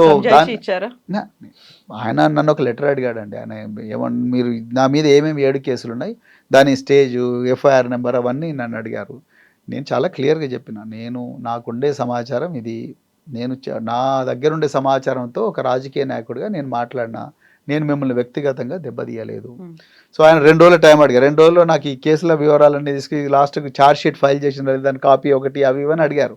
అవి పోలీస్ డిపార్ట్మెంట్లో best sub inspector, best inspector కూడా 2 రోజులు కాదు కదా, 20 రోజుల్లో కూడా ఆ డేటా తీసుకురాలేరు. నేను చెప్పాను, ఆ డేటా తీసుకురావాల్సింది మీరు. ప్రతిపక్షంగా ప్రశ్నించే బాధ్యత, హక్కు మాకు రాజ్యాంగంలో ఆర్టికల్ 19 ద్వారా సంక్రమించింది. మేము మా సమాచారం తప్ప రైటా చెప్పాల్సింది పోలీసులు, లేకపోతే హోంమంత్రి, లేకపోతే ముఖ్యమంత్రి. నిజానికి దీనికి ఆన్సర్ చెప్పాల్సింది ముఖ్యమంత్రి, హోంమంత్రి రేవంత్ రెడ్డి గారు. సజ్జనార్ గారు ఒక ప్రభుత్వ అధికారి. ఆయనను ముందర పెట్టి రేవంత్ రెడ్డి హార్వర్డ్లో, బోస్టన్లో, దావోస్లో ఎంజాయ్ చేస్తున్నాడు. సో నేను ఇంకొక విషయం కూడా ఏం చెప్పానంటే, తర్వాత ఆ ఇంటర్వ్యూలో తర్వాత చెప్పిన ఏంటంటే, సజ్జనార్ గారి లాంటి అధికారులు ఈ రేవంత్ రెడ్డి గారి రాజకీయ వికృత క్రీడలో పావులుగా బలవుతున్నారు, సమిదలుగా మారిపోతున్నారు. ఇది కరెక్ట్ కాదు. అధికారులారు దయచేసి ఆలోచించుకోండి అని కూడా నేను చెప్పడం జరిగింది. సో అదే నేను చెప్పిన. దానికి నాకు మీడియా ఎట్లా చిత్రీకరిస్తుందంటే ఇది ప్రవీణ్ కుమార్కు, సజ్జనార్కు వ్యతిరేకంగా జరుగుతున్న వాళ్ళగా నేను కరెక్ట్ నేను ఇచ్చేసాను. ఒక ప్రస్తుత పోలీస్ ఆఫీసర్ మధ్య జరుగుతున్న మంచి మిత్రుడు అండి నాకు. సో అందుకొరకే సజ్జనార్ నాకు లెటర్ పంపించారు, ఇంతవరకు వచ్చింది ఆ వ్యవహారం. నాకు కూడా ఒక క్షణం బాధేసింది. కానీ ఆయన అఫీషియల్గా ఆయన చాలా తీవ్ర మనోవేదనకు గురైనట్టుంది ఆయన పేరు చెప్పంగానే. సో నేను ఎక్స్ప్లెనేషన్ ఇచ్చాను. ఆ రోజు మీరు ఇంటెలిజెన్స్లో ఉన్నారు కాబట్టి నేను మీ పేరు తీసుకున్నాను, అంతే తప్ప మీకు వ్యక్తిగతంగా లేదని అదే రాసి పంపించిన. సో ఆయన 2 రోజుల టైం అడిగా, నేను 1 రోజులో రాసి పంపించేసాను. సో ఆర్ఎస్ ప్రవీణ్ కుమార్ గారు ఏంటి ఫుల్ ఫ్లెడ్జ్డ్ గా పొలిటీషియన్ గా ట్రాన్స్ఫార్మ్ అయిపోయినట్టేనా? మీలాంటి వాళ్ళు గైడ్ చేస్తే ఇంకా బాగా అవుతాం. నిజంగా ఇంకా పాలిటిక్స్ ఇంకా రాలేదు మాకు, అవి వస్తాయో రావు కూడా నాకు తెలియదు. కానీ 3 years అవుతుంది కదా, 3 ఇంకా years అవుతుంది రాలేదంటే. కాబట్టి మరి ఇక మీరు చెప్పాలి నేను ఎవాల్వ్ అవుతున్నానా లేదా, లేకపోతే అదే పాత ఐపీఎస్ ఆఫీసర్ లేకపోతే వాసన ఛాయలు ఇంకా ఉన్నాయా మీకు? గురుకులాల సెక్రటరీ ప్రవీణ్ కుమార్ లేకపోతే కరీంనగర్ ఎస్పీ ప్రవీణ్ కుమార్ లాగానే ఉన్నానా లేదా అనేది మీరు చెప్పాలి. సో మరి బిఎస్పిలో మీరు రాష్ట్ర అధ్యక్షుడిగా ఉన్న తర్వాత, బీఆర్ఎస్ కి వచ్చిన తర్వాత, ఈ లీడర్ గా మారిన తర్వాత ఆ చేంజెస్ ఎట్లా చూస్తుండ్రు మీరు? అప్పుడు ఒక పార్టీకి అధ్యక్షుడిగా ఉన్నారు, ఇక్కడికి వచ్చి ఒక లీడర్ అయ్యిండ్రు, అండ్ యు ఆర్ సంధిస్తూనే ఉన్నారు, ఆ ప్రశ్నల్ని సంధిస్తూనే ఉన్నారు.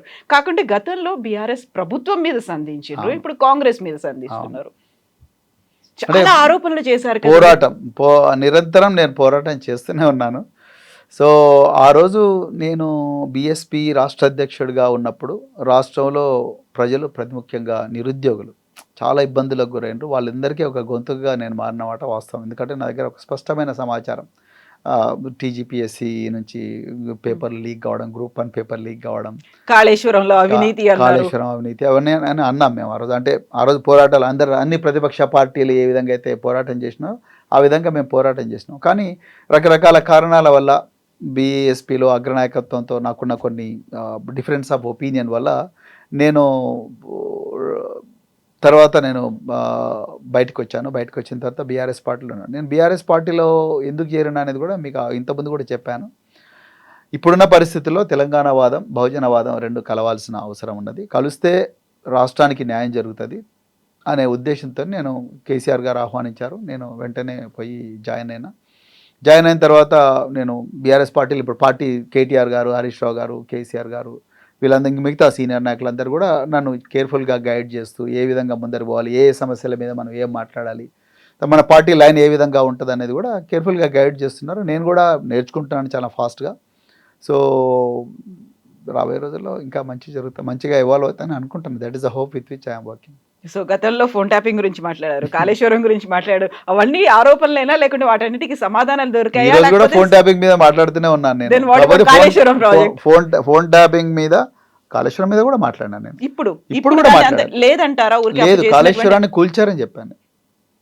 ఓకే, నేను కాళేశ్వరం ప్రాజెక్టు మేడిగడ్డ బ్యారేజ్ను బాంబులతో కూల్చారు, ఇసుక దందా కోసం కూల్చారు, ఆనాడు ప్రభుత్వాన్ని అప్రతిష్ట పాలు చేయడానికి కోసం కూల్చారు. అదేవిధంగా ఈరోజు ఇసుక దందా కోసం కోట్లాది రూపాయలు వెచ్చించి కట్టిన చెక్ డ్యామ్లను కూడా బాంబులు పెట్టి పేల్చేస్తున్నారు అని నేను ఇప్పుడు కూడా చెప్తున్నాను. యుద్ధ నేరం, దాన్ని నిజంగా చాలా సీరియస్ ఇన్వెస్టిగేట్ చేయాలి. మీరు గమ్మత్ ఏంటంటే కవిత గారు, అందులో ఫిర్యాదుదారులు ఎవరో తెలిస్తే మీరు పరేషాన్ అవుతారు. అందులో ఫిర్యాదుదారులు మామూలు వ్యక్తులు కాదు, బాగా చదువుకొని ఆ డిపార్ట్మెంట్లో 10 సంవత్సరాలు పనిచేసిన ఇంజనీర్స్ ఉన్నారు. ఇంజనీర్సే కంప్లైంట్లో కొందరు దుండగులు బాంబులతో పేల్చివేశారు అని చెప్పి కంప్లైంట్ ఇచ్చిన తర్వాత కూడా వెరీ ఫస్ట్ కంప్లైంట్ అలాగే వచ్చింది. సెకండ్ కంప్లైంట్, ఫస్ట్ కంప్లైంట్ భారీ శబ్దాలు వినిపించింది. సెకండ్ కంప్లైంట్ దుండగులు బాంబులతో పేల్చివేశారు అని ఉందండి కంప్లైంట్. ఆ కంప్లైంట్ ఉన్నప్పుడు clues team, bomb disposal squad ఇవన్నీ కూడా రంగంలోకి దిగి ఈ 24 కోట్ల రూపాయలతో కట్టిన ఒక చెక్ డ్యాము ఎట్లా కూలిపోయింది, ఎట్లా కూల్చేశారు అని ఇన్వెస్టిగేట్ చేయాలి కదండి. ఆ శాంపుల్స్ తీసుకోవాలి కదా. అంటే ఈ ప్రభుత్వానికి ఇసుక దందా ఇంపార్టెంట్ అయింది కానీ రైతుల పొలాల్లోకి వచ్చే నీళ్ళు ఇంపార్టెంట్ కాదు. అంటే ఒక క్రిమినల్స్ రూల్ చేస్తున్నారా అనే ఫీలింగ్ వస్తుంది నాకు. మాఫియా రూల్ చేస్తుందా ఈ రాష్ట్రాన్ని? మీరు చూడండి, కోల్ బ్లాక్ అంటే అన్నం ఉడికిందా లేదా అనడానికి అన్ని మెతుకులు పిసకాల్సిన అవసరం లేదు. ఒక 2 మెతుకులు పిస్తే చాలు. మన అమ్మ చిన్నగా ఉన్నప్పటి నుంచి నేర్పిస్తుంది మనకి ఈ విషయం. ఒక check dam Medigadda barrage, okay మీరు కూలిపోయింది అన్నారు, మేము కూల్చేశారు అంటున్నాం. ఏదైనా అది వంగిన మాట వాస్తవము. 7 పిల్లర్స్ ఏవైతే ఉన్నాయో 7 పిల్లర్స్ కుంగినాయి, అవి డ్యామేజ్ అయినాయి. ఆ 7 పిల్లర్స్ను రిపేర్ చేస్తే, ఒక 300 కోట్లు పెట్టి రిపేర్ చేస్తే మళ్ళీ అందరికీ రైతులకు నీళ్ళు వస్తాయి. Common sense. ఒక చెక్ డ్యామ్ కడితే 1000 ఎకరాలకు భూములు వస్తాయి, నీళ్ళు వస్తాయి. ఆ చెక్ డ్యామ్ 24 కోట్లతో కట్టారు. దాన్ని కూలగొడితే వాటర్ స్టోర్ కాదు, ఇసుక తేలుతుంది. ఆ ఇసుకను మొత్తం కూడా మార్కెట్ చేయొచ్చు. సో అక్కడ మేడిగడ్డలో అదే జరుగుతుంది ఇసుక దందా, ఇక్కడ మానేరు డ్యాంలో కూడా అదే జరుగుతుంది ఇసుక దందా. అంటే ఈరోజు ఇసుక ఇంపార్టెంటా, రైతుల పొలాల్లోకి నీళ్ళు ఇంపార్టెంటా అంటే, నేను రైతుల పొలాల్లోకి నీళ్ళు ఇంపార్టెంట్ నేనంట. రేవంత్ రెడ్డి ఇసుక ఇంపార్టెంట్ అంటున్నాడు. కేసీఆర్ గారు రైతుల పొలాల్లోకి నీళ్ళు ఇంపార్టెంట్ అన్నారు. రేవంత్ రెడ్డి నాకు ఇసుక దందానే ఇంపార్టెంట్ అంటున్నాడు. అంటే ఇద్దరు వ్యక్తుల మధ్యలో ఆలోచన విధానం, పరిపాలన సరళి చూస్తే మీకు క్లియర్గా అర్థమవుతుంది ఎవరి ప్రయోజనాలు ఎవరి గుండెలో ఉన్నాయనేది. నేను అదే చెప్పాలనుకుంటున్నాను. Okay. So RS Praveen Kumar గారి మీద ఈ మధ్యన వినిపిస్తున్నటువంటి విపరీతమైనటువంటి ఒక వైరల్గా సర్క్యులేట్ అవుతోంది. బీఆర్ఎస్ పార్టీని కూడా వదిలిపెట్టి వెళ్ళిపోతారు, బీఆర్ఎస్ పార్టీలో కూడా ఉండట్లేదు అని ఉంటున్నారా, వెళ్తున్నారా? నేను మీరు ఈ ప్రశ్న అడుగుతారని అనుకున్నాను. నేను బీఆర్ఎస్ పార్టీ అధికారంలో ఉన్నప్పుడు రాలేదు. బీఆర్ఎస్ పార్టీ అధికారం కోల్పోయి 10 మంది ఎమ్మెల్యేలు, ఇంకా కొంతమంది సీనియర్ నాయకులు, ఒక ఎంపీ, వీళ్ళందరూ కూడా మళ్ళీ అధికారం ఉన్న కాంగ్రెస్కు జంప్ అయిన తర్వాత అప్పుడు నేను బీఆర్ఎస్ పార్టీ లోపలికి వచ్చాను. మళ్ళీ నేను బీఆర్ఎస్ పార్టీ కేసీఆర్ గారి నాయకత్వంలో రాష్ట్రాన్ని మళ్ళీ ఒకసారి గొప్పగా చూడాలని అనుకున్నాను. అందుకొరకే నేను బీఆర్ఎస్ పార్టీలో ఓడిపోయినా కూడా వచ్చింది. ఎందుకంటే ఇది పోరాటాల నుంచి ఉద్భవించిన పార్టీ, తెలంగాణ ప్రయోజనాలు గుండెలో పెట్టుకున్న పార్టీ అని ఆబ్వియస్గానే అర్థమవుతుంది. సో అలాంటి పార్టీలోకి వచ్చినోని నేను మళ్ళీ కాంగ్రెస్లోకి ఎందుకు పోతాను? దీన్ని ఎవరు ప్రచారం చేస్తున్నారో దానికి మీకు మీ దగ్గరే ఉంటాయి ఆన్సర్లు. వాళ్ళు ఎవరెవరికి ట్యాగ్ చేస్తున్నారో మీకు తెలిస్తే దాన్ని ఈజీగా అర్థమవుతుంది. కాంగ్రెస్ వాళ్ళు ఇంకా కొంతమంది కలిసి చేస్తున్న ప్రచారం. నేను ఎట్టి పరిస్థితుల్లో కూడా బీఆర్ఎస్ను వదిలే సమస్య లేదు. కేసీఆర్ గారు, కేటీఆర్ గారి నాయకత్వంలో, హరీష్ రావు గారి నాయకత్వంలో రాష్ట్రానికి న్యాయం జరుగుతుందని నమ్మకం నాకుంది. బహుజన వర్గాలకు కూడా తప్పకుండా న్యాయం జరుగుతుందనే ఆశ ఉంది. కాబట్టి నేను బీఆర్ఎస్ పార్టీలోనే ఉంటాను. కేసీఆర్ గారిని తప్పకుండా ముఖ్యమంత్రి చేసే ప్రస్థానంలో తప్పకుండా నా వంతు భూమిక నిర్వహిస్తాను. సో కాంగ్రెస్ వాళ్ళు చేస్తున్న ప్రచారం అన్నప్పుడు కూడా బీఆర్ఎస్లోనే ఇంటర్నల్గా వినిపిస్తోంది. మీరు వచ్చిన తర్వాత తిరుపూర్ కాగజ్ నగర్ మాజీ ఎమ్మెల్యే కోనేరు కోనప్ప గారు వెళ్ళిపోయారు.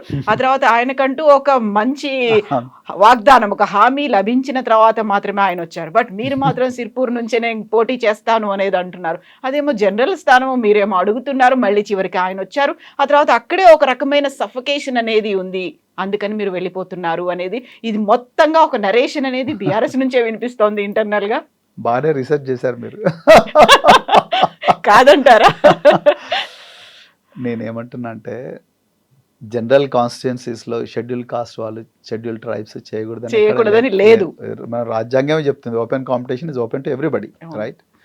రెండవది, కోనేరు కోనప్ప గారు ఆయన ఏ పరిస్థితుల్లో బయటికి పోయినరు, ఏ పరిస్థితుల్లో మళ్ళీ లోపలికి వచ్చిండ్రు అనేది అది కోనేరు కోనప్ప గారికి తెలుసు, రాష్ట్ర ప్రజలందరికీ కూడా తెలుసు. నేను దాని గురించి కామెంట్ చేయను.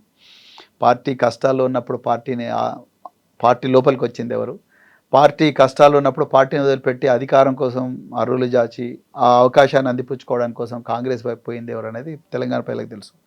కోనేరు కోనప్ప గారు కాంగ్రెస్ పార్టీని వదిలి మళ్ళీ బీఆర్ఎస్ లోపలికి వచ్చి కేసీఆర్ గారి నాయకత్వంలోనే మేము పనిచేస్తామని చెప్పేసి ఆయన పార్టీలో జాయిన్ అవుతే నేను అడ్డుకోవడం కరెక్ట్ కాదు. ఎందుకంటే పార్టీలోకి ఎవరైనా రావచ్చు. ఇవాళ రేపు ఆరూరి రమేష్ గారు కూడా జాయిన్ అవబోతున్నారు.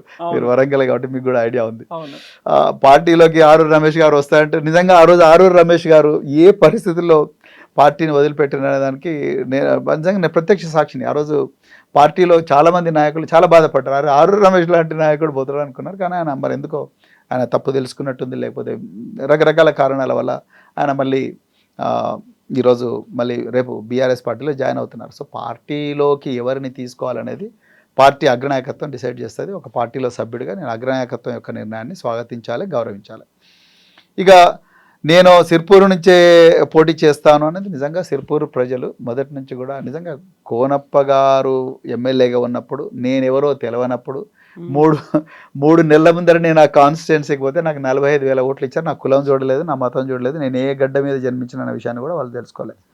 డైరెక్ట్ అరే ప్రవీణ్ కుమార్ మంచోడు, ఐపీఎస్ ఆఫీసర్, గుద్దండి గెలుస్తాడేమో, అదృష్టం బాగుంటే ఈ కోనప్పతో మనకేం అవుతలేదు, ఈ కోనప్ప దౌర్జన్యం దోపిడీ ఎక్కువైపోయింది అని అనుకున్నారు ఆ రోజు వాళ్ళు. ఆ రోజు మాట.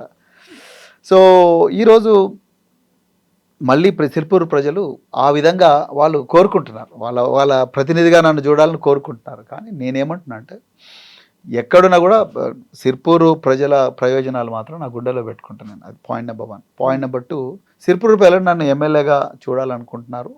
అది పాయింట్ నెంబర్ 3. కానీ పార్టీ ప్రయోజనాలు కూడా నేను చూడాలి. పార్టీ అధినాయకత్వం, పార్టీ ఎట్లా ఆలోచిస్తుంది, పార్టీ ఆలోచన విధానం, అధినాయకుడు కేసీఆర్ గారి మనసులో ఏముంది, కేటీఆర్ గారి మనసులో ఏముంది, ఆనాడు రాష్ట్రంలో ఎవరు ఎక్కడ గెలిస్తే పోటీ చేస్తే బాగుంటుంది అనేది పార్టీ అగ్రనాయకత్వం డిసైడ్ చేస్తుంది. పార్టీ అగ్రనాయకత్వం ఏ నిర్ణయం తీసుకుంటే ఆ నిర్ణయానికి కట్టుబడి ఉండాలి. సో ఈ 3 ఈక్వేషన్స్ కరెక్ట్గా వర్కౌట్ అయ్యేటట్టు నేను చూసుకోవాలి. అది కత్తి మీద సాము లాంటిది. అందుకొరకు ఆయన కూడా నేను కష్టపడి పనిచేస్తాను, పార్టీ కోసం పనిచేస్తాను. ఒకసారి పార్టీలోకి వచ్చిన తర్వాత పార్టీ అగ్రనాయకత్వం తీసుకునే నిర్ణయాన్ని కట్టుబడి ఉండాలి. అంతే తప్ప మన అభిప్రాయం చెప్పాలి. ప్రజల అభిష్టం ఏందో అది కూడా పార్టీకి చెప్పాలి. పార్టీ కూడా కనుక్కుంటుంది కదా, రకరకాల సర్వేలు ఉంటాయి, వాళ్ళకి పార్టీ కూడా నిఘా వ్యవస్థ ఉంటుంది, వాళ్ళు కూడా కనుక్కుంటారు. కనుక్కున్నప్పుడు పార్టీ ఎక్కడ అయితే ప్రవీణ్ కుమార్ గెలుస్తాడు అనేది పార్టీ కూడా కనుక్కుంటుంది. ప్రజలు మాకు ఈయననే కావాలని అడిగే ప్రజలు ఉంటే అక్కడికే పంపించే అవకాశం ఉంటుంది. సో ఈ రెండింటికి కూడా ఈ మేళవింపుకు చాలా కేర్ఫుల్గా పార్టీ చేసుకుంటుందని అనుకుంటున్నాం. మరి కేసీఆర్ గారు 50 సంవత్సరాల మా వయసు అంతుంది, వారి రాజకీయ జీవితం, వారు తప్పకుండా మాకు మంచి భవిష్యత్తుని ఇస్తారని నేను అనుకుంటున్నాను. అచ్చంపేట మీరు వచ్చిన తర్వాత గువ్వల బాలరాజు గారు బీజేపీకి వెళ్ళిపోయిన తర్వాత అది ఇంకా అక్కడ గ్యాప్ అనేది కనిపిస్తుంది. అచ్చంపేట మిమ్మల్ని ఏం పిలవట్లేదా? అందరు పిలుస్తున్నారండి. నిన్న కడియం శ్రేయర్ కూడా ప్రవీణ్ కుమార్ను మళ్ళీ స్టేషన్ కాన్పూర్ తీసుకురావాలని ప్రయత్నం చేస్తున్నారు. అదే ఆయన ఏదో లూజ్ కామెంట్లు చేశారు. అట్లా ప్రజలకు పాదాభివందనాలు. సో నేను తప్పకుండా ప్రజల అభిష్టాన్ని గౌరవించాలి. ప్రజాస్వామ్యం అంటే ప్రజలను గౌరవించడం. ప్రజలు ఎక్కడి నుంచి అయినా వాళ్ళ అభిమానానికి నిజంగా కృతజ్ఞత. నేను తెలంగాణలో 4000 గ్రామాలు తిరిగాను బీఎస్పీలో. ఆఫీసర్గా ఉన్నప్పుడు కూడా చాలా గ్రామాలు తిరిగాను. 4000 గ్రామాలు 350 రోజులు ఎండనక వాననక రేయనక పగలనక చెట్ల కింద పండుకున్నాము, గుడిసెల్లో పండుకున్నాము, అన్నీ చేసాము. వాళ్ళందరూ కూడా వాళ్ళకున్నది పెట్టిండ్రు మాకు. సో అంత గొప్పగా ఆదరించిన ప్రజలు. సో మళ్ళీ ఇప్పుడు కూడా ఎక్కడ పార్టీ నన్ను లాంచ్ చేసినా ఆదరిస్తారనే ఆలోచన ఉంది. ఆ చెంపేట ప్రజలు రమ్మంటున్నారు, ఇంకా చాలామంది రమ్మంటున్నారు. సిర్పూర్ ప్రజలు మా ప్రతినిధిగా నువ్వే ఉండాలని ఉండాలంటున్నారు. సో నాకు ఒక ఇల్లు కూడా ఉంది సిర్పూర్లో ఇప్పుడు. కానీ కేసీఆర్ గారు ఫైనల్ డెసిషన్ మేకర్, సో వారికే వదిలేస్తాం. ఓకే, సో ఇప్పుడు ఫోన్ ట్యాప్ గురించే మళ్ళీ మనం వచ్చేస్తే ఫస్ట్ హరీష్ రావు, కేటీఆర్, సంతోష్ రావు, నెక్స్ట్ ఎవరు కేసీఆర్ అనేది ఎందుకు వినిపిస్తోంది? సిట్ వాళ్ళే చెప్పాలి కవిత గారు, సిట్ వాళ్ళే చెప్పాలి. అది మేము మళ్ళీ చెప్తున్నాం, ఇన్వెస్టిగేటింగ్ ఏజెన్సీస్కు మేము కోఆపరేట్ చేయమని మేము చెప్పడం లేదు. తప్పకుండా చేస్తాం. చట్టం 160 సిఆర్పిసి నోటీస్ ఇచ్చినప్పుడు తప్పకుండా చేయాలి. కానీ మేము ఖండిస్తున్నదంతా ఏంటంటే, ఇప్పుడు సాక్షులను నిందితులుగా చిత్రీకరించి 9 గంటలు 10 గంటలు దాన్ని చేసి అవసరం లేని వాళ్ళను పిలిపించి వాళ్ళని ఇబ్బంది పెట్టి, వాళ్ళ కుటుంబ సభ్యులను ఇబ్బంది పెట్టి, అదేవిధంగా వాళ్ళ కుటుంబ సభ్యుల మీద మీరు ఇక్కడ కోఆపరేట్ చేయకపోతే మీకు ఏసీబీ కేసులు పెడతాము, మీ ఆస్తులన్నీ జప్తు చేస్తాము, లేకపోతే మీ ఆస్తులు ఎక్కడెక్కడో కనుక్కుంటామని లేని ఆరోపణలన్నీ చేసి, లేని అభాండాలన్నీ వేసి, వాళ్ళందరినీ భయభ్రాంతలకు చేసి ఈ చేస్తున్న విషయాన్ని మేము ఖండిస్తున్నాం. అంటే మాకు బయట కూడా రెప్యుటేషన్ ఉంటుంది కదా కవిత గారు. ఇప్పుడు ఏం చేయనేరానికి పోయి మమ్మల్ని 9 గంటలు కూర్చోమంటే ఎట్లా బయట ఏమనుకుంటారు ప్రజలు? నిజంగా వీళ్ళు ఎంత నేరం చేసినారు అనుకుంటారు. అవన్నీ చేయొద్దని మేము రిక్వెస్ట్ చేస్తున్నాం. రేపొద్దున ఎవరికి నోటీస్ వచ్చినా పోవాల్సిందే, పోతాం చట్ట ప్రకారం, ఎవరు చేయమని చేస్తాం. కానీ యాక్చువల్లీ సిట్ యొక్క నీడ్నే ప్రశ్నిస్తున్నాం మేము. సిట్ అసలు అవసరమా అంటున్నాం. ట్యాపింగ్ చట్టబద్ధమైనప్పుడు సిట్ ఎందుకు అంటున్నాం. ఒకవేళ మీ పోలీసులు ఏమైనా తప్పు చేసి ఉంటే వాళ్ళ మీద ఇన్వెస్టిగేట్ చేసుకోండి అంటున్నాం. అది మీ ఇంటర్నల్ మ్యాటర్. రాజకీయ నాయకులు పెట్టి దీని ఒక ధారావాహిక సీరియల్ లాగా, మనసు మమత, డాక్టర్ బాబు, ఎంతెంత దూరం లాగా మీరు కంటిన్యూస్గా నడిపిస్తున్నారు. ఇది కరెక్ట్ కాదని మేము పోలీసు వాళ్ళను చెప్తున్నాం, అంతే తప్ప వాళ్ళను టార్గెట్ చేయడం లేదు. వాళ్ళు మంచి ఆఫీసర్లే. వాళ్ళు కేసీఆర్ గారు ముఖ్యమంత్రిగా ఉన్నప్పుడు కూడా ఇప్పుడున్న ఆఫీసర్లు అప్పుడు గొప్ప గొప్ప పొజిషన్లలో ఉన్నారు. సో కానీ ఇది అవసరం లేదు, ఈ ధారావాహిక అవసరం లేదని మేము అంటున్నాం, అంతే తప్ప నోటీస్ వస్తే ఎవరైనా పోవాల్సింది. దాంట్లో ఆల్రెడీ పోలీస్ అధికారులు అరెస్ట్ అయ్యి లోపలే ఉన్నారు. ఆ తర్వాత నెక్స్ట్ టర్న్ అంతా ఇప్పుడు పొలిటీషియన్స్దే అవుతుంది, వీళ్ళే అరెస్ట్లు అవుతారు అనే మాట. నిజంగా అరెస్టులు ఉంటాయా? మంత్రివర్గం, ముఖ్యమంత్రి, గతంలో మాజీ ముఖ్యమంత్రి, వీళ్ళందరినీ అరెస్ట్ చేస్తారనేది అది జరిగితే రాష్ట్రం అగ్నిగుండం అవుతుందండి. ఎందుకు చెప్తున్నా అంటే, నేను ఇది పూర్తిగా కక్షపూరితంగా చేసిన చర్య అవుతుంది. అది ఎవ్వరు కూడా ఒప్పుకోరు. అది కరెక్ట్ కూడా కాదు. యాక్చువల్గా మీరు ఇంటెలిజెన్స్ ఐజీ ప్రభాకర్ రావునే అత్యంత ఘోరంగా అతన్ని హింసిస్తున్నారు. అది కూడా కరెక్ట్ కాదు. ఎందుకంటే ఆయన ఇదే సజ్జనార్ గారి దగ్గర, ఇంకా మిగతా పై అధికారుల దగ్గర పనిచేశారు. 16 సంవత్సరాలు ఇంటెలిజెన్స్ డిపార్ట్మెంట్లో పనిచేశారు. క్యాన్సర్ సర్వైవర్ ఆయన. ఎన్నో గొప్ప పనులు చేశారు. అవన్నీ కొన్ని నేను చెప్పలేను కూడా. నేను ఇప్పుడు పనిచేస్తున్న ఆఫీసర్లు కూడా ఎంతోమంది ఎంతో గొప్ప పనులు చేశారు. నేను వాటి గురించి మాట్లాడడం కరెక్ట్ కాదు. అలాంటి వాళ్లకు కేంద్ర హోంశాఖ మంత్రి మెడల్స్ ఇచ్చాడు. ప్రభాకర్ రావుకు బెస్ట్ ఇంటెలిజెన్స్ ఆఫీసర్ అని మెడల్ ఇచ్చారు. ప్రభాకర్ రావుకు ప్రెసిడెంట్ ఆఫ్ ఇండియా మెడల్ ఇచ్చారు. అలాంటి వాళ్ళను 14 రోజులు ఒక జూబ్లీహిల్స్ పోలీస్ స్టేషన్లో పోలీస్ కస్టడీలో పెట్టి ఒక మామూలు క్రిమినల్గా చూసినట్టు చూడడం ఏదైతే ఉందో అది కరెక్ట్ కాదు. అదే నేరం. ఇక అక్కడి నుండి మీరు రాజకీయ నాయకుల దగ్గరకు వచ్చి వాళ్ళని అరెస్ట్ చేస్తే రాష్ట్రం అగ్నిగుండం అవుతుంది. వాళ్ళకి సంబంధం ఉండదండి. అసలు హరీష్ రావు గారు ఏమేమి మంత్రి శాఖలు చేశారు? మార్కెటింగ్, నీటిపారుదల, ఫైనాన్స్, ఆరోగ్యం రైట్. కేటీఆర్ గారు ఏమేం చేశారు? మున్సిపల్ అభివృద్ధి శాఖ, పంచాయతీరాజ్ శాఖ, గ్రామీణాభివృద్ధి శాఖ, అదేవిధంగా ఐటీ శాఖ, పరిశ్రమల శాఖ. ఇక్కడ ఎక్కడైనా హోంశాఖ ఉందా? లేదు. సో ఈ ఇద్దరు మినిస్టర్లను పిలిపించి మీరు ఏం మాట్లాడతారు వాళ్ళతోని? అదేవిధంగా ఇప్పుడు జోగినపల్లి సంతోష్ గారిని పిలిపించి ఆయన రాజ్యసభ సభ్యుడు, ఆయనకు పోలీసు వాళ్ళకి ఏం సంబంధం ఉంటుంది? బట్ ఇక్కడ మీరు అన్న దాంట్లో వాళ్ళు హోంశాఖ నిర్వహించలేదు అంటే హోంశాఖ మంత్రిని కూడా పిలుస్తారా? అంటే గతంలో మహమూద్ అలీ చేశారు. మరి అది వాళ్ళే డిసైడ్ చేసుకోవాలి. అది వాళ్ళు డిసైడ్ చేసుకోవాలి. అదేమన్నా పైప్ లైన్ లో ఉందా ఆయన కూడా పిలవడం అనేది? మీరు చూడాలి. మరి అది సిట్ వాళ్ళు మనకు చెప్పారు కదా. రేపు ఈ మాట కూడా వినిపించింది. అంటే అదేమన్నా చేస్తుంటే హోంశాఖ మంత్రి చేస్తుంటారేమో, వాళ్ళ ఆదేశాలు ఇచ్చుంటారేమో, మేము ఎందుకు ఇస్తాం, మా శాఖ ఆ పరిధిలో మేము లేం కదా అనే మాట కూడా అన్నారు అనేది. అది ఎవరైనా అంటారు. మనమే అంటున్నామంటే అర్థం చేసుకోండి. వాళ్ళైనా అదే అంటారు, ఎవరైనా కామన్ మ్యాన్ కూడా అదే అంటారు. వాళ్ళకి హోమ్ మినిస్టర్ కాదు కదా, వాళ్ళకి అసలు ఫైల్సే రావు కదా, పోలీస్ ఫైల్స్. డీజీపీ పోయి రోజు హరీష్ రావు గారి ఇంటి ముందో కేటీఆర్ ఆఫీస్ ముందర ఉండరు కదా, అంటే వాళ్ళ దగ్గర కూర్చొని చర్చ చేయరు కదా. ఆ ఫైల్స్ వాళ్ళకి సర్క్యులేటే కావు. సర్క్యులేట్ కానప్పుడు వాళ్ళు ఎట్లా రెస్పాన్సిబుల్ అవుతారు? కామన్ సెన్స్ అది. రాజకీయ నాయకులను సంబంధం లేని విషయాల్లో అరెస్ట్ చేస్తే నిజంగా చాలా గొప్ప నేరం చేసిన వాళ్ళు అవుతారు పోలీసు వాళ్ళు. రాష్ట్రం అతలాకుతలం అవుతుందని నేను అనుకుంటున్నాను. నిజంగా పబ్లిక్ చూస్తున్నారు. ఎందుకంటే అక్కడ ఆల్మోస్ట్ 5,000-6,000 మంది ప్రజల జీవితాల్లోకి తొంగి చూశారు. వాళ్ళందరూ దేశద్రోహులు కాదు, లేకుంటే సంఘ వ్యతిరేక శక్తులు కాదు. కామన్ పబ్లిక్ భార్య భర్తలతో ఏం మాట్లాడుకుంటున్నారు అనేది, ఫ్రెండ్స్ మధ్య ఏం మాట్లాడుకుంటున్నారు అనేది. మీరు కూడా ఆ మీడియా కథనాలని మీరు కూడా క్యారీ అయిపోయారు. ప్రజలు ఏం ఆలోచిస్తున్నారు? ప్రజలు అదేంటే ప్రజల ముందర వాస్తవాలు పెట్టే ప్రయత్నంలోనే మేము ఇన్ని ప్రెస్ కాన్ఫరెన్స్లు పెడుతున్నాం, మాకు ఇన్ని నోటీసులు వస్తున్నాయండి. ఇప్పుడు మాకు నోటీస్ వస్తుంది, మీరు అర్థం చేసుకోండి. ఇప్పుడు ఒక thumbnail పెట్టి ఆ రకుల్ ప్రీత్ సింగ్ అని ఎవరు సినిమా యాక్టర్ అంట, సో ఆమెను రకుల్ రావు అని ముఖ్యమంత్రి అంటాడు. వాళ్ళ ఇళ్లలో వాళ్ళ మహిళలు ఏమనుకుంటారండి? మీరు ఒకసారి ఆలోచించండి. వాళ్ళ ఇళ్లలో వాళ్ళ పిల్లలు ఏమనుకుంటారు, వాళ్ళ మహిళలు ఏమనుకుంటారు, వాళ్ళ బంధువులు ఏమనుకుంటారు? ఇంత వ్యక్తిత్వ హననం చేస్తూ ఉంటే ఎట్లా చూసుకుంటూ కూర్చోవాలి? ఇప్పుడు మేము చేస్తున్న ప్రయత్నం అంటే అదే.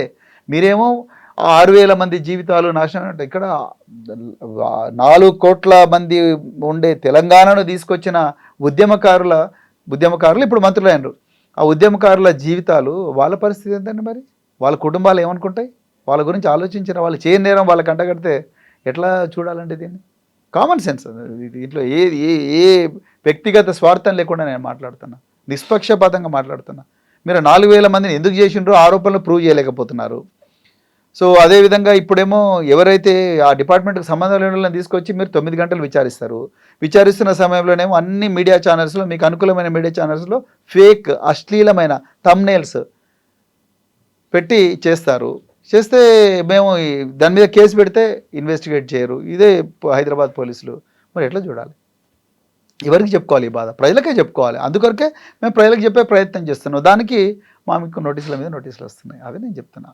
బీఆర్ఎస్ పార్టీ ఏం ఎక్స్పెక్ట్ చేస్తుంది? అరెస్ట్లు అవుతాయని ఏమన్నా అనుకుంటోందా? మేము దేనికి భయపడము. ఆనాడు ఉద్యమం చేసినప్పుడు బీఆర్ఎస్ పార్టీ 14 సంవత్సరాలు పోరాడితే తెలంగాణ వచ్చినప్పుడు ఎంతోమంది జైలు పోయినరు, ఎన్నో కేసులు అయినాయి. ఇదొక కేసు. కానీ ఈ తప్పుదో బట్టి బీఆర్ఎస్ పార్టీ ఏం ఆలోచిస్తుందంటే, ప్రజలను రేవంత్ రెడ్డి అసలైన సమస్యలు, కోల్ బ్లాక్ కుంభకోణం కానీ, వాళ్ళ అల్లుడు సృజన్ రెడ్డి చేస్తున్న కుంభకోణాలు కానీ, హైదరాబాద్ ల్యాండ్ ట్రాన్స్ఫర్మేషన్ పాలసీ ఏదైతే ఉందో, హిల్ట్ కింద 9,300 ఎకరాలను 5 లక్షల కోట్ల విలువైన దాన్ని 30% తక్కువగా 30% విలువకే ఈరోజు రియాల్టర్లకు కట్టబెడుతున్నారన్న వ్యవహారం కానీ, తర్వాత రైతుల భూములు గుంజుకుంటున్న వ్యవహారం కానీ, రకరకాల రోహిన్ రెడ్డి అనే వ్యక్తి గెస్ట్ హౌస్లో తుపాకీ పెట్టి దక్కన్ సిమెంట్ వాళ్ళను బెదిరించిన వ్యవహారాలు కానీ, వీటి రైతుల రుణమాఫీ కానీ, నిన్న కూడా ఒక గురుకుల అమ్మాయి చనిపోయింది కామారెడ్డిలో. విద్యార్థులు 120 మంది 120కి పైగా విద్యార్థులు చనిపోయినారు. వీటి గురించి కానీ, రైతుల ఆత్మహత్యల గురించి కానీ, ఆటో డ్రైవర్ల గురించి కానీ, జీతాలు రాని ఉద్యోగుల గురించి కానీ, లేకపోతే పెన్షన్ రాని పెన్షనర్ల గురించి, వాటన్నిటి గురించి మేము పోరాడుతుంటే మమ్మల్ని వేరే విధంగా ఎంగేజ్ చేయడం కోసమే ఈరోజు ప్రజల అటెన్షన్ డైవర్ట్ చేయడం కోసం మీరు మొట్టమొదట ఈ ఇంటర్వ్యూ స్టార్ట్ చేసినప్పుడు ఒక మాట అన్నారు, రాష్ట్రం అంతా ట్యాపింగ్ ట్యాపింగ్ ట్యాపింగ్ ట్యాపింగ్ గురించి మాట్లాడుతున్నారు. రాష్ట్రం అసలు దేని గురించి మాట్లాడాలి? రాష్ట్రం దేని గురించి మాట్లాడాలంటే రాష్ట్ర సంపద ఎందుకు తగ్గుతుంది, రాష్ట్రంలో పిల్లలు ఎందుకు చనిపోతున్నారు, రాష్ట్రంలో పెన్షనర్లకు పెన్షన్ ఎందుకు రావట్లేదు, రాష్ట్రంలో భూమి అంతా కూడా రియాల్టర్లకు ఎందుకు కట్టబెడుతున్నారు, మన తెలంగాణలో సిగలో మాణిక్యం కావాల్సిన ఒక తెలంగాణ కిరీటంలో మాణిక్యం కావాల్సిన ఒక సింగరేణి ఇలా కేవలం 3-4 కాంట్రాక్టర్లకే ఎందుకు మరి భోజ్యంగా మారింది? వీటి మీదే చర్చ జరగాలి కదా. అమెరికాలో మిన్నెసోటాలో ఒక వ్యక్తిని అరెస్ట్ చేసేటప్పుడు ఫైర్ చేసి చచ్చిపోయినందుకే దేశం అంతా కూడా అతలాకుతలమై ఘోరంగా మంచు పడుతున్నా కూడా ప్రజలందరూ రోడ్ల మీదకి వచ్చిండ్రు. ఏంటి మన దగ్గర ఇంత విచ్చలవిడి జోపిడి జరుగుతుంటే ఒక్కడు కూడా రోడ్డు మీదకి వస్తలేడేంది? బట్ మీరు కూడా డైవర్ట్ అయిపోయినట్టుంది కదా కంప్లీట్గా. రాష్ట్రంలో ఉన్నటువంటి బీఆర్ఎస్ లీడర్లు అందరూ హైదరాబాద్కు వస్తారు, వరుసగా సిట్ ముందు వాళ్లే అటెండ్ అవుతూ ఉంటారు, నాయకుడితో పాటుగా వెళ్తారు, విచారణ అయి బయటకు వచ్చేంత వరకు ఉంటారు. మరి మీరెందుకు ఏమీ తప్పు చేయలేదు అనుకున్నప్పుడు మిగతా విషయాల మీద సమస్యల మీద పోరాడొచ్చు కదా? దీన్ని చేస్తున్నాం కదా. మరి కోల్ బ్లాక్ బయట పెట్టింది ఎవరు? అదేవిధంగా బనకచెర్ల దోపిడీ బయట పెట్టింది ఎవరు? పాలమూరులో 45 టీఎంసీలు ఉత్తమ్ కుమార్ రెడ్డి గారు ఉత్తగా అప్పగించిన విషయాన్ని దోపిడీ బయట పెట్టింది ఎవరు? అసంపూర్తిగా ఉన్న పాలమూరు రంగారెడ్డిని మరి ఎందుకు రేవంత్ రెడ్డి కంప్లీట్ చేయడం లేదని బయటపెట్టింది ఎవరు? కొడంగల్ నారాయణపేటలో 5% ఎక్సెస్కు మెగా కృష్ణారెడ్డి, అదే పొంగులేటి శ్రీనివాసరెడ్డి మంత్రిగా ఉండి కూడా తీసుకుంటే దాన్ని బయటపెట్టింది ఎవరు? ఇంకా ఎన్నో కుంభకోణాలంతా కూడా బయట పెడుతున్నది ఎవరు? బీఆర్ఎస్ పార్టీనే కదా. కంటిన్యూస్గా పోరాటం అనేది లేదు. ఇప్పుడు మీరు చెప్పినట్టుగా ఒక ఎడతెరని ధారావాహికగా టెలిఫోన్ ట్యాపింగ్ అనేది ఇష్యూ నడుస్తోంది అనుకున్నప్పుడు, ఇన్ని కుంభకోణాలు వీటన్నిటిని బయట పెట్టామనుకున్నప్పుడు వాటికి సంబంధించి కంటిన్యూస్ ఆందోళన, పోరాటం, నిరసనలు చేస్తాము. మరి అవి చేస్తూనే మళ్ళీ పంచాయతీ ఎలక్షన్లు కొట్లాడాలి, దాని తర్వాత ఇప్పుడు రాబోయే మున్సిపల్ ఎలక్షన్లు కొట్లాడాలి, మళ్ళీ దాని తర్వాత ఎంపీటీసీ జెడ్పీటీసీ ఎలక్షన్లు కొట్లాడాలి. ఇది ఒక నిరంతరం మా జీవన విధానం. ఇది దీంట్లో తెలంగాణ ప్రజలు నీళ్ళలో ఉండే చేపలాగా మేము తెలంగాణ ప్రజల జీవన విధానంతో పోరాడమే మా జీవనం అయిపోయింది. సో ఇదే మా రాజకీయం, ఇంకా అంతకుమించి ఏముంటుంది. చేస్తున్నాం, తప్పనిసరిగా చేస్తున్నాం. కాకపోతే కొన్నిసార్లు మీడియా కనిపిస్తుంది, కొన్నిసార్లు కనిపించదు. కాకపోతే ఇక మా విశ్వాసం నిశ్వాసం అంతా కూడా ఈ పోరాటంలోనే గడిచిపోతుంది. Sir, thank you so much. Best wishes to you. Thank you sir. And for more videos, Please subscribe to iDream. Please subscribe to iDream. Please subscribe iDream. And please subscribe to iDream. For more videos, subscribe to iDream. please like, share and subscribe to the channel. Congratulations, iDream. Subscribe to iDream. Subscribe to iDream. So subscribe to iDream Media. iDream ki iDream team andarki huge congratulations. Please subscribe iDream Media. Please subscribe to iDream. Subscribe iDream. Please subscribe to iDream. iDream అంటే నా కళల ఛానల్ను subscribe చేసుకున్న నోరు తిరుగుతలేదు, మీరైతే గంట గుర్తు కొట్టండి. For more such videos, please subscribe to iDream. Subscribe to iDream. Please subscribe to iDream. Please subscribe iDream Media. Please do subscribe to iDream. Please subscribe to iDream Media. For best entertainment and information, please subscribe iDream. And don't forget to subscribe to iDream.